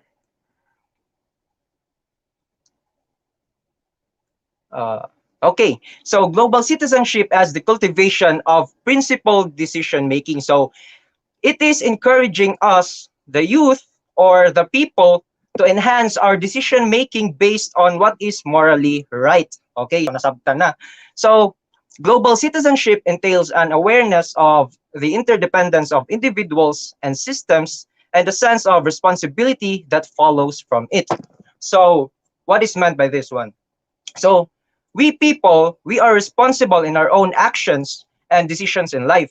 So it means that we must be aware or cautious of our own actions and decisions, for it can lead to consequences that's either good or bad. Okay, sabtan ra. So for example, if ganahan ka mahimong kawatan, then ang consequence na mapiso ka. So it is your responsibility because it is your own action. Okay, next please.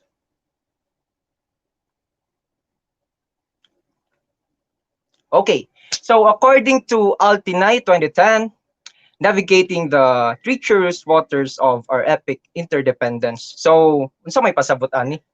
So, it simply means that um, how can we exercise our principles as a person? Okay, so it is like a flawed notion on how to apply the idea of reliance of one person to another. No, it's a matter of using a moral compass or a guiding principle. So principle like morally right. So in order for us to come up with a good decision. Okay, so um, global citizenship requires a set of guiding principles that will shape ethical and fair responses. So what are these requirements, man? So mao ni siya, no? Critical thinking, cultural empathy, and ethical systems and choices that are essential.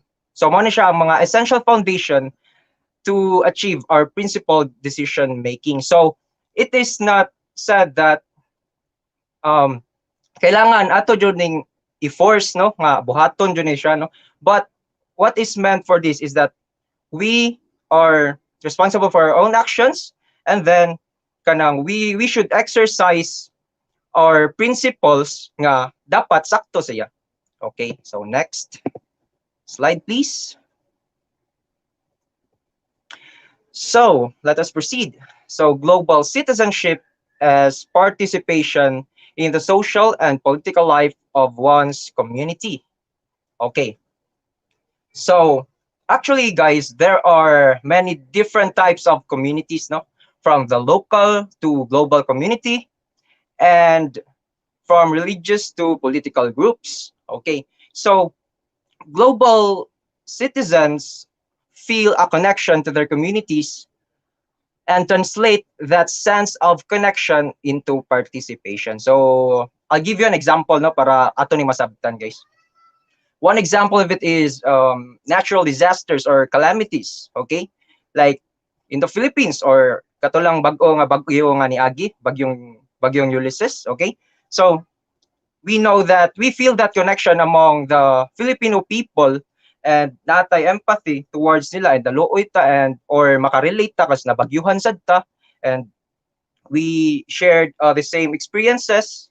So mo to nagkuan ta nag fundraising, nag-donate ta og kuan, nag-donate ta og goods, clothes, or even shelter, no, or even money nga dakog amount.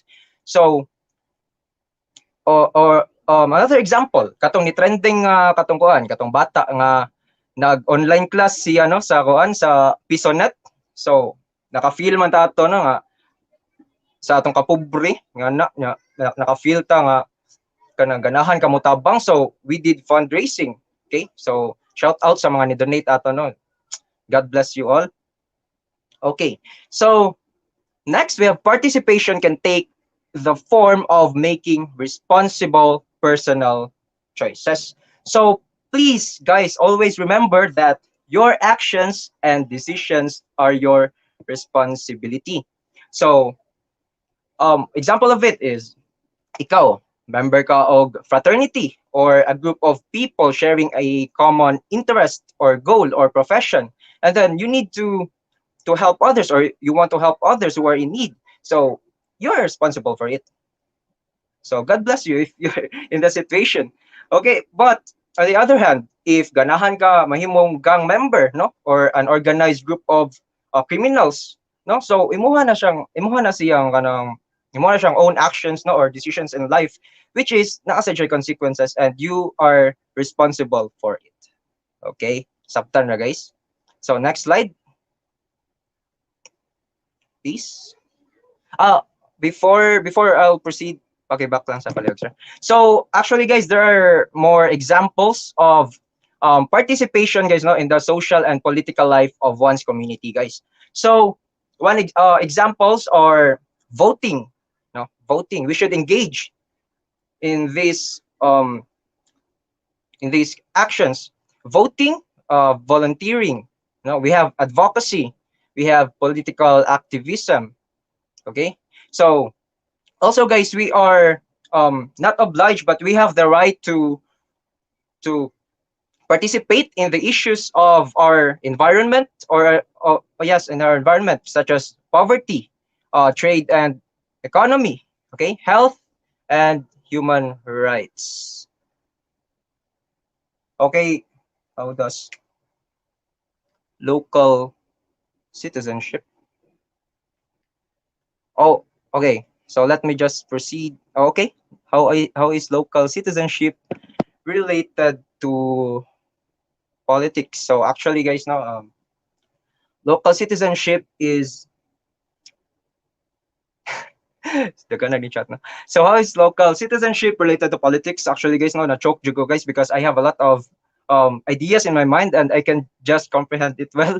So how is by the way, let me just proceed and I will just answer it when I am done with my reporting. So thank you, Diluta Elmer. So why does global citizenship matter, guys? So um, actually, guys, global citizenship covers a lot of ground.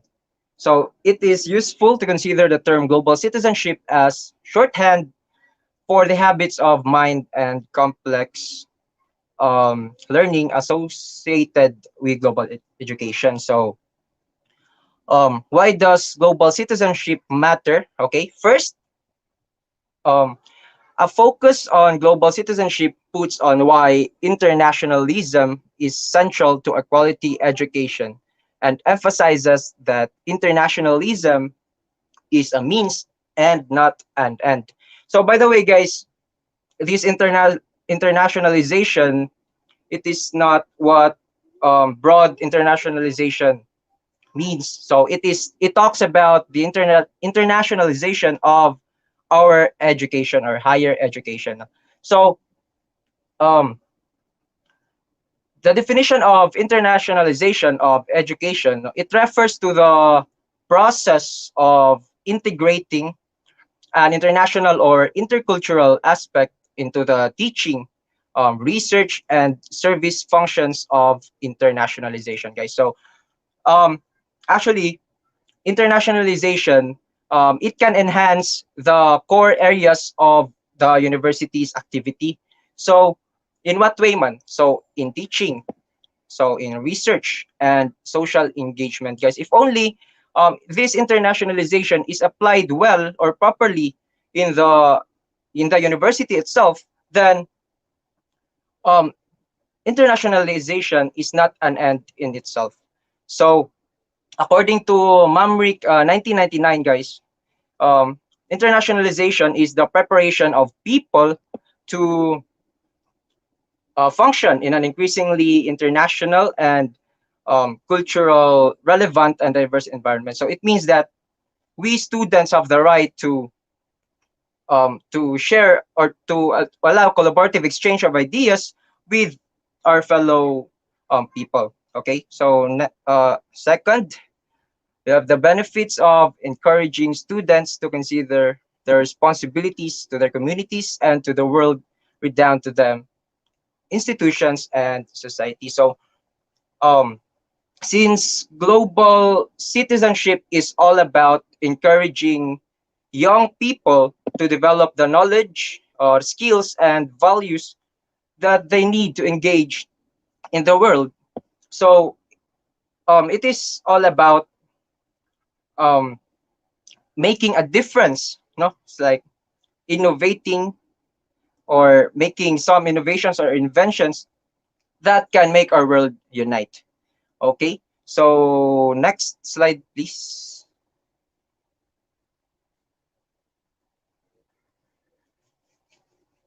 Next slide, please, sir.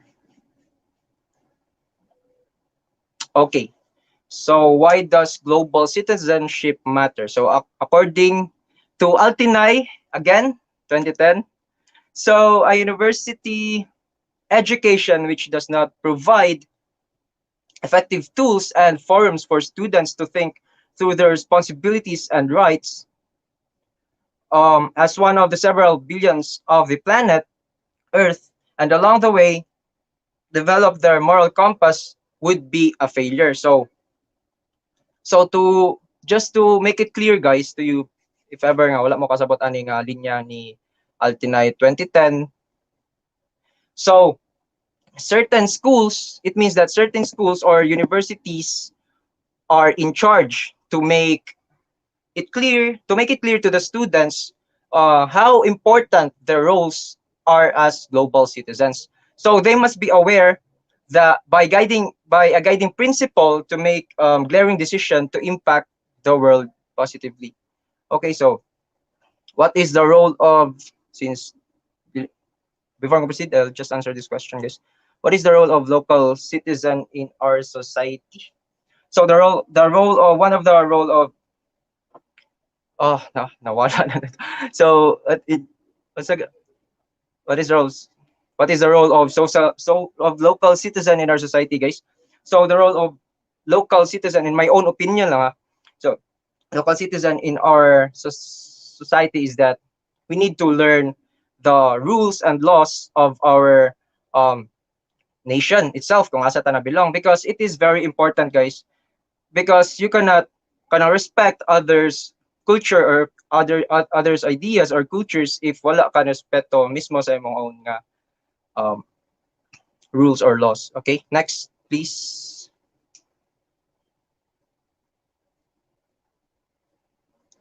Next please. Next slide please. Okay, so let's proceed to the third.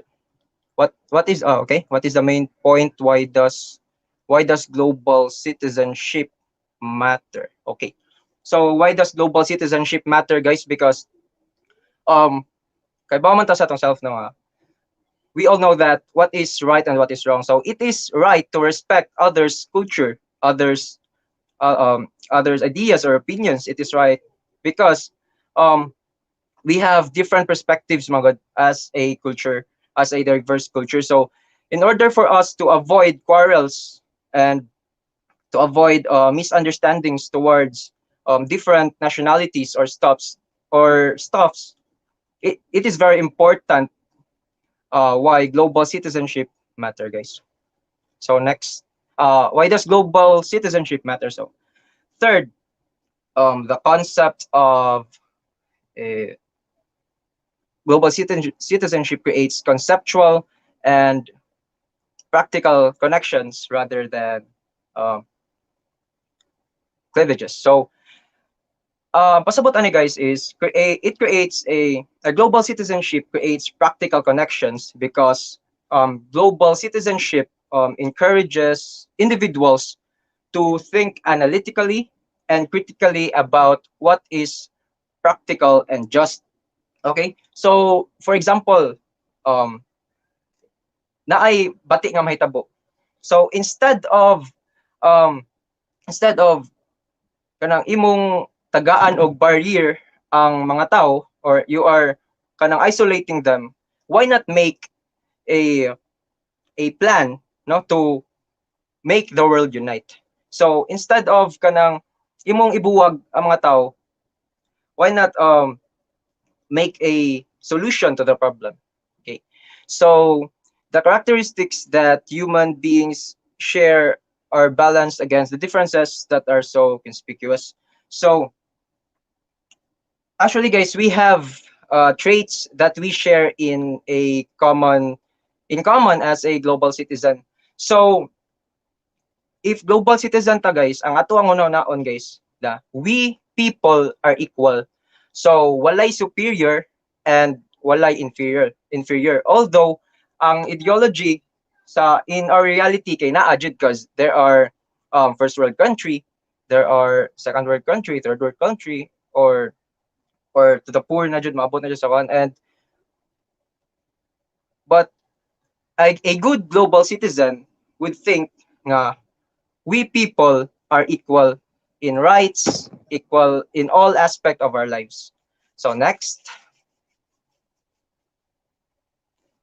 slide please.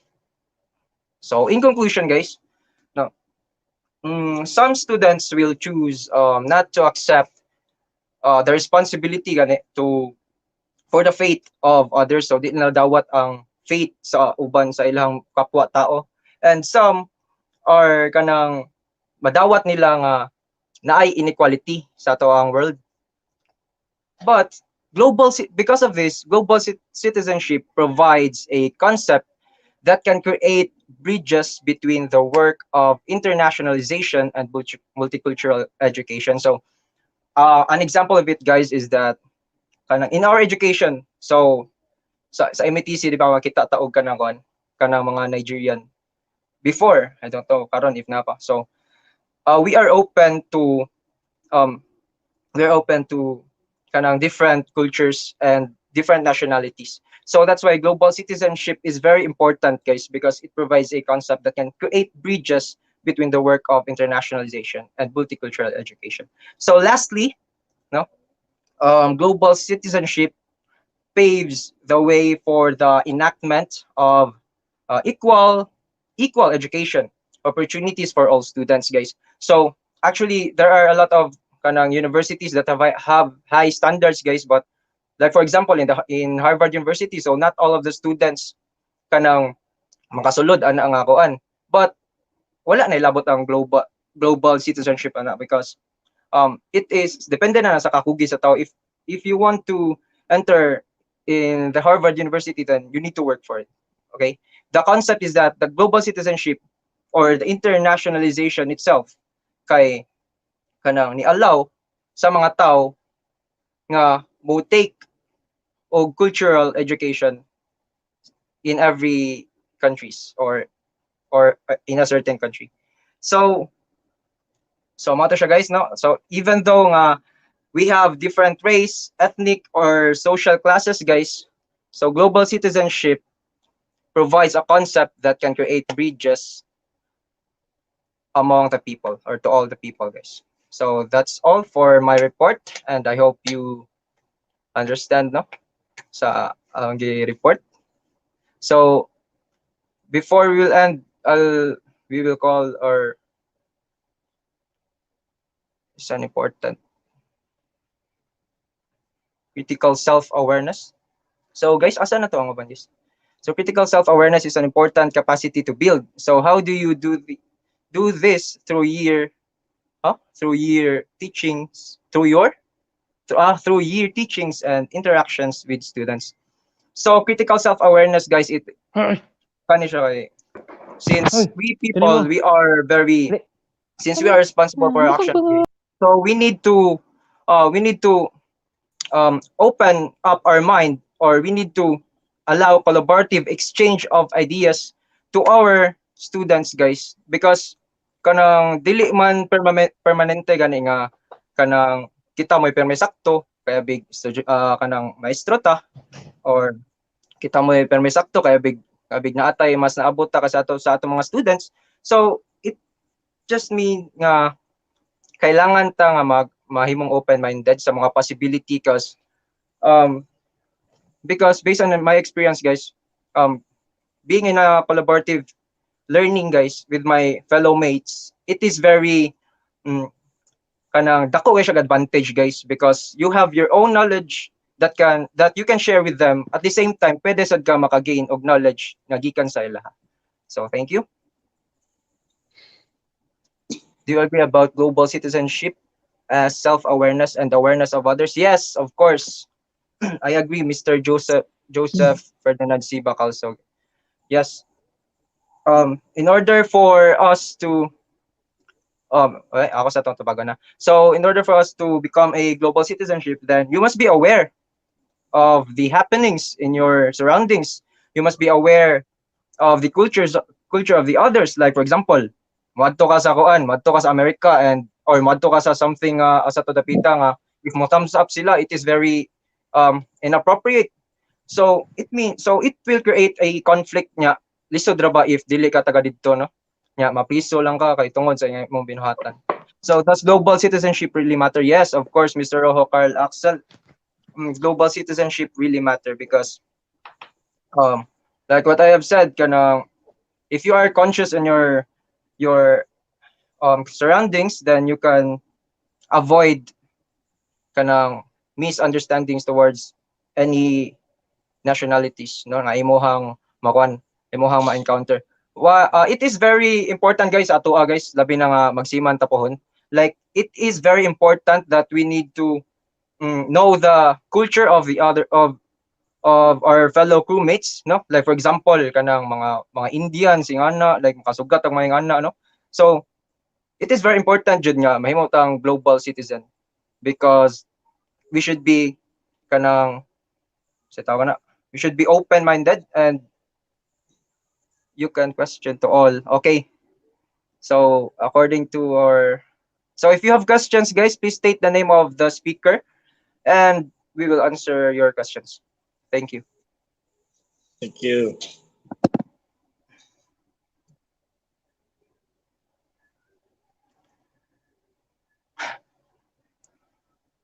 Okay, patas all right, guys. Murag giduka naman ta diri.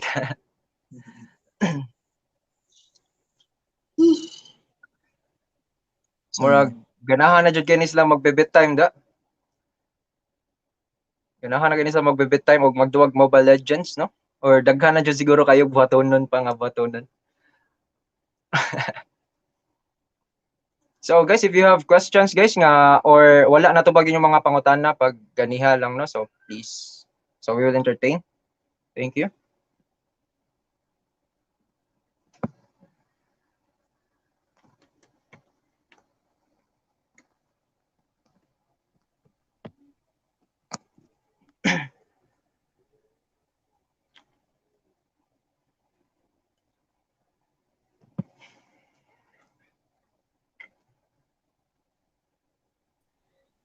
okay. I think murag wala naman siguro, sir. Come on, guys. Conclusion lang, Vince. Basin naman to Oh, okay. Mr. So it's my question, no? So how can local, how can local citizenship contribute in uniting global citizens, where in fact every country has regionalism that makes every locality unique and distinct? Does it imply division? Why? So, okay, to Mr. Maximales Alberto Jesus. So thank you for that question. No? It is very kanang enlightening. Okay, so how can local citizenship contribute in uniting global citizens? So, ano mo si katawa guys, no? Sa tawa. Chill lang ta. So, being a local citizen is does a lot of contribution guys in our society. So, we're in fact no nga ang pasabot ni Mr. Maximales kay every country has regionalism man, so that makes every locality unique. So, you can share your own cultures and traditions to different nationalities that you may encounter guys, and with all due respect dapat dili sa dyan na nato nga bugal-bugalan no, or kay abig ka ng paminaw nimo nga bati ilang kultura kay ana sila kay no dili na siya nga guys. Does it imply division? No, dili na siya ma-imply of divisions. So mag-imply na siya of division if naanay conflict, if kay baw ka nga kanang ikaw kay dili nakaganahan mo share na kay kana siya kay kanang dili wala girespeto ang imong own culture and tradition, so ara na mo imply ang division guys. So but we have the right to share our cultures and traditions to the people nga interested pod nga makuan sa to makahibaw sa to ang cultures and traditions guys. So actually it is very applicable sa kuan sa barko no, like there are kanang cases nga kanang ilabay sa dagat kay lagi way respeto kabuangan ang mga kuan, so it implies division sa within the crewmates. Okay, so nasabtan ra. Thank you Mr. Maximales for that question.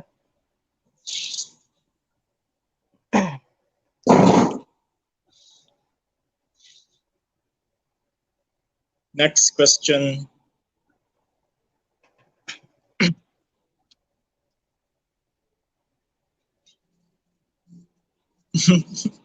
Kato, why is it important to cultivate a global citizenship perspective in youth? Okay, guys. So, since we are younger than any other mga country sa kalibutan, no? So, ang future sa kalibutan, guys, naa sa toa.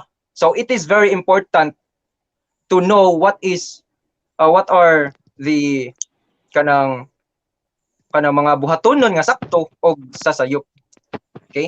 So, it is very important to encourage the youth nga dapat nga to have a peaceful mindset and to have a kanang kanang open mentality to respect other culture or to respect other nationalities. Okay, thank you, Mr. Maximales. Okay, let's do the first speaker. Correct.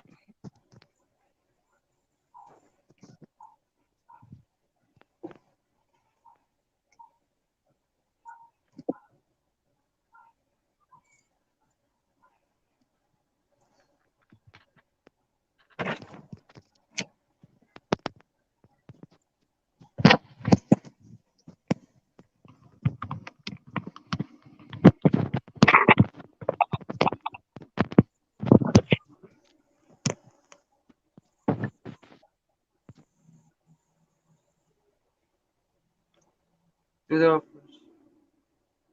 topic. So, for Rinel Aguilar, what is the most effective way to control population?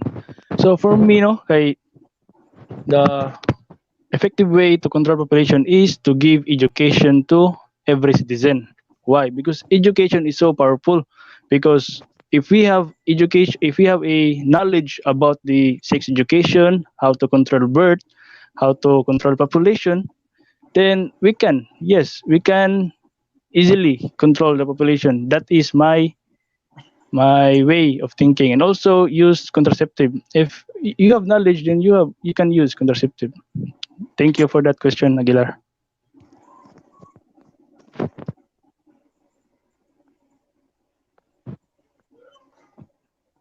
What? Short band is considered term global Shorthand citizenship, a shorthand for the habits learning. of mind and complex. Yes. A shorthand for the habits of mind and complex learning associated with as shorthand for the habits of complex learning The associated with habits global disease. of mind and complex learning associated. Uh,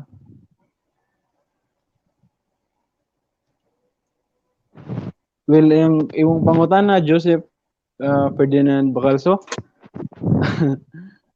kanang medyo complex sa jud siya. Magbisa jud jud mig sabot, no?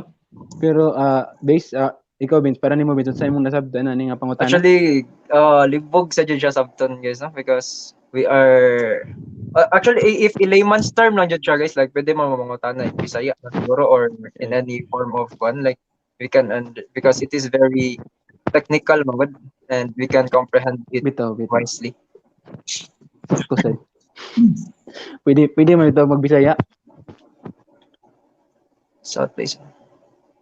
Oh, for Migration. global, so before we will answer that question, no, this is for the immigration part. So To answer the question of John Frederick Lapez, so he asks, do you think global divide of North and South plays a vital role for global, I think global migration?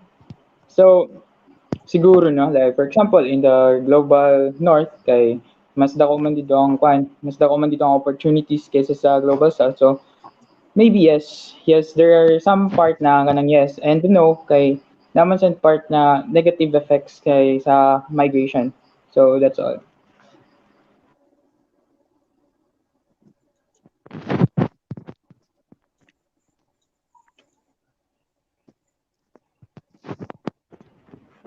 is there a hierarchy in global citizenship? Actually, sorry. Actually, there's no hierarchy in global citizenship, guys. Um, if Mr. Velez, so unsa ganito ang mga characteristics gani ngatong Yes. mamahimo kang global citizen? Okay. Well, global citizen kay first you must have or know the you have knowledge about the wider world and you Yes. respect diversity Mm. and value So, diversity and um, uh, outrage or di kaganahan sa social injustice Okay. and um, kanang ay samo kaya kung iro bitaw sig No, pamaak. no, so wala siya kanang kuan jud kanang Ah, hierarchy in global citizenship wala jud siya because hierarchy pero na siya kang characteristics in order to be be a a global citizen. global citizen. So Not mo na because naa ka sa first world country, mas naa kay right then mahimong global citizen. No. dili. Basta na lang katong nga Being a global characteristics, well, you citizen can be a global applies citizen to man. all. Yes.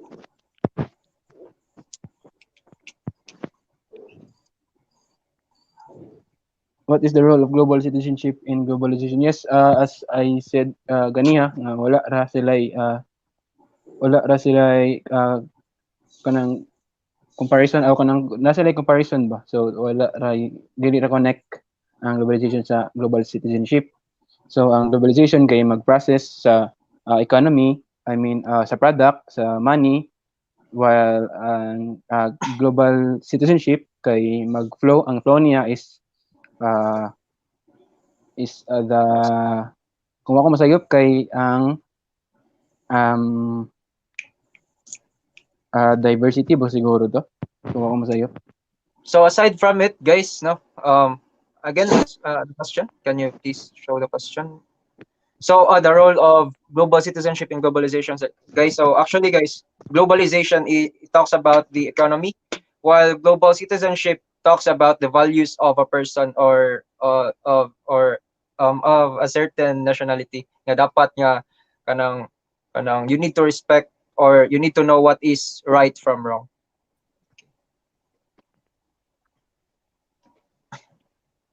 To Mr. Tero. So from Jen Anthony Cabornino, shout out to you. Why do illegal overseas workers get exploited? So na-mention na nina ako ganina no nga ang kato sa risk trends about mga illegal overseas workers or kato mga tago ng tago. They usually get exploited. They are the ones who usually get exploited because dili sila protected by the agencies nga mo protect sa mga overseas workers like POEA and so on. So that's all. That would answer your question.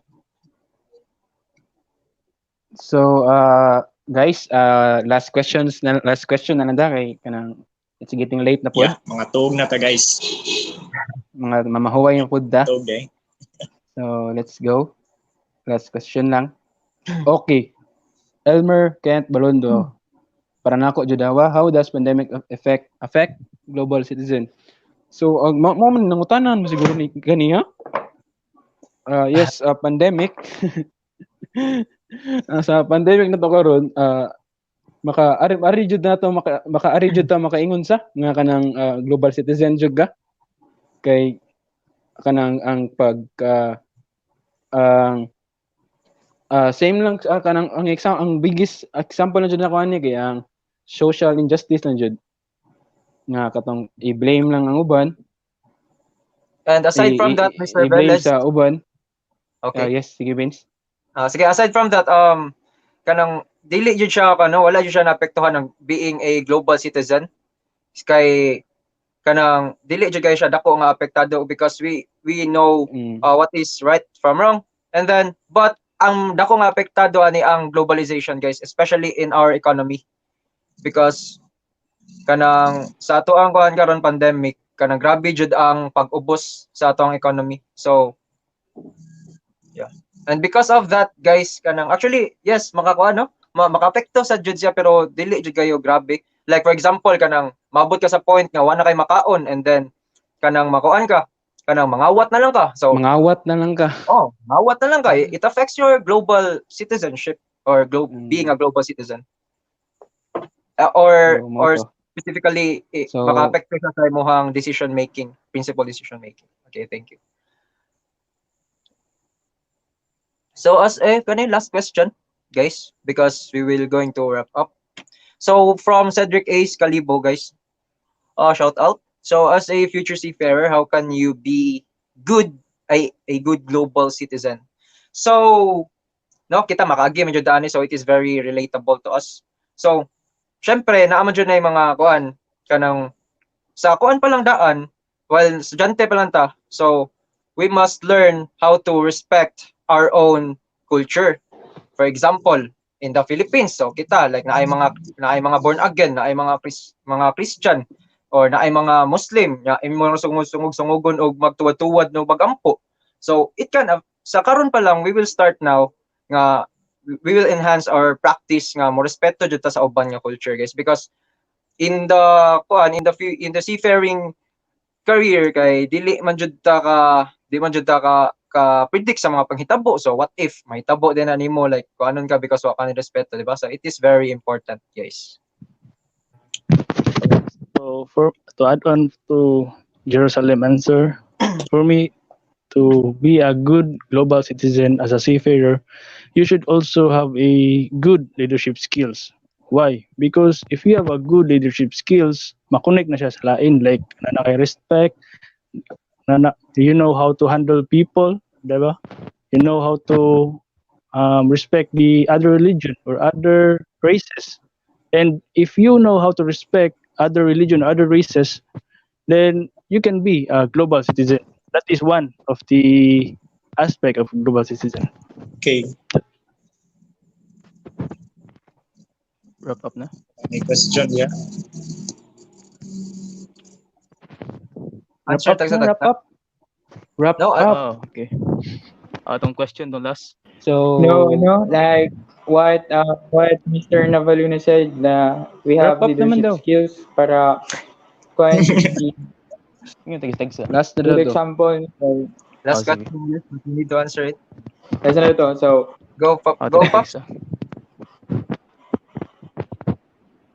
mao to na. So to add to that, so good leadership skills. So we should Kani, also be sige. we need to be self-disciplined as well. We should have self-discipline as well para if we have respect in ourselves, we will also learn how to respect others. So inline lang to sa katong gisulti ni Mr. Navaluna. So to sum up, so as a future seafarer, we should have self-discipline to for us in order to have to give respect as well to the other sea to the other people as well. So mo to. So So thank you I think everyone for listening. thank you so much, guys. I hope nga we hope nga daghan mog nakatunan sa karon nga live session, no? And we are hoping inyo ning ma-apply ang inyohang nakatunan sa inyohang ta sa tagsa nga kinabuhi, guys. Thank you for all of Thank your you. And don't cooperations forget and to Thank good you. subscribe the evening channel, guys. Like and God and bless to all of you subscribe. guys. Push the Don't forget to like, notification bell. subscribe, and anything. Salamat Please, kayo please, sa Bye. kay Ma'am subscribe. Ann and kay Sir Bonds sa And pasalamat ni sa Thank you so 100 much plus no sa mga viewers. viewers, guys. Abtan jud tag 200 plus ganiha. And grabe, it is an honor nga Salamat maka-present to ninyo. first Yeah. time. Yeah, thank you, thank guys. you as well sa Thank mga you. instructors And and sorry, teachers. sorry po for the Thank Thank atong you. na-technical Bye-bye. Okay, error guys. sa formatting. Thank you. Stay safe, guys. Wear a mask. Babanos.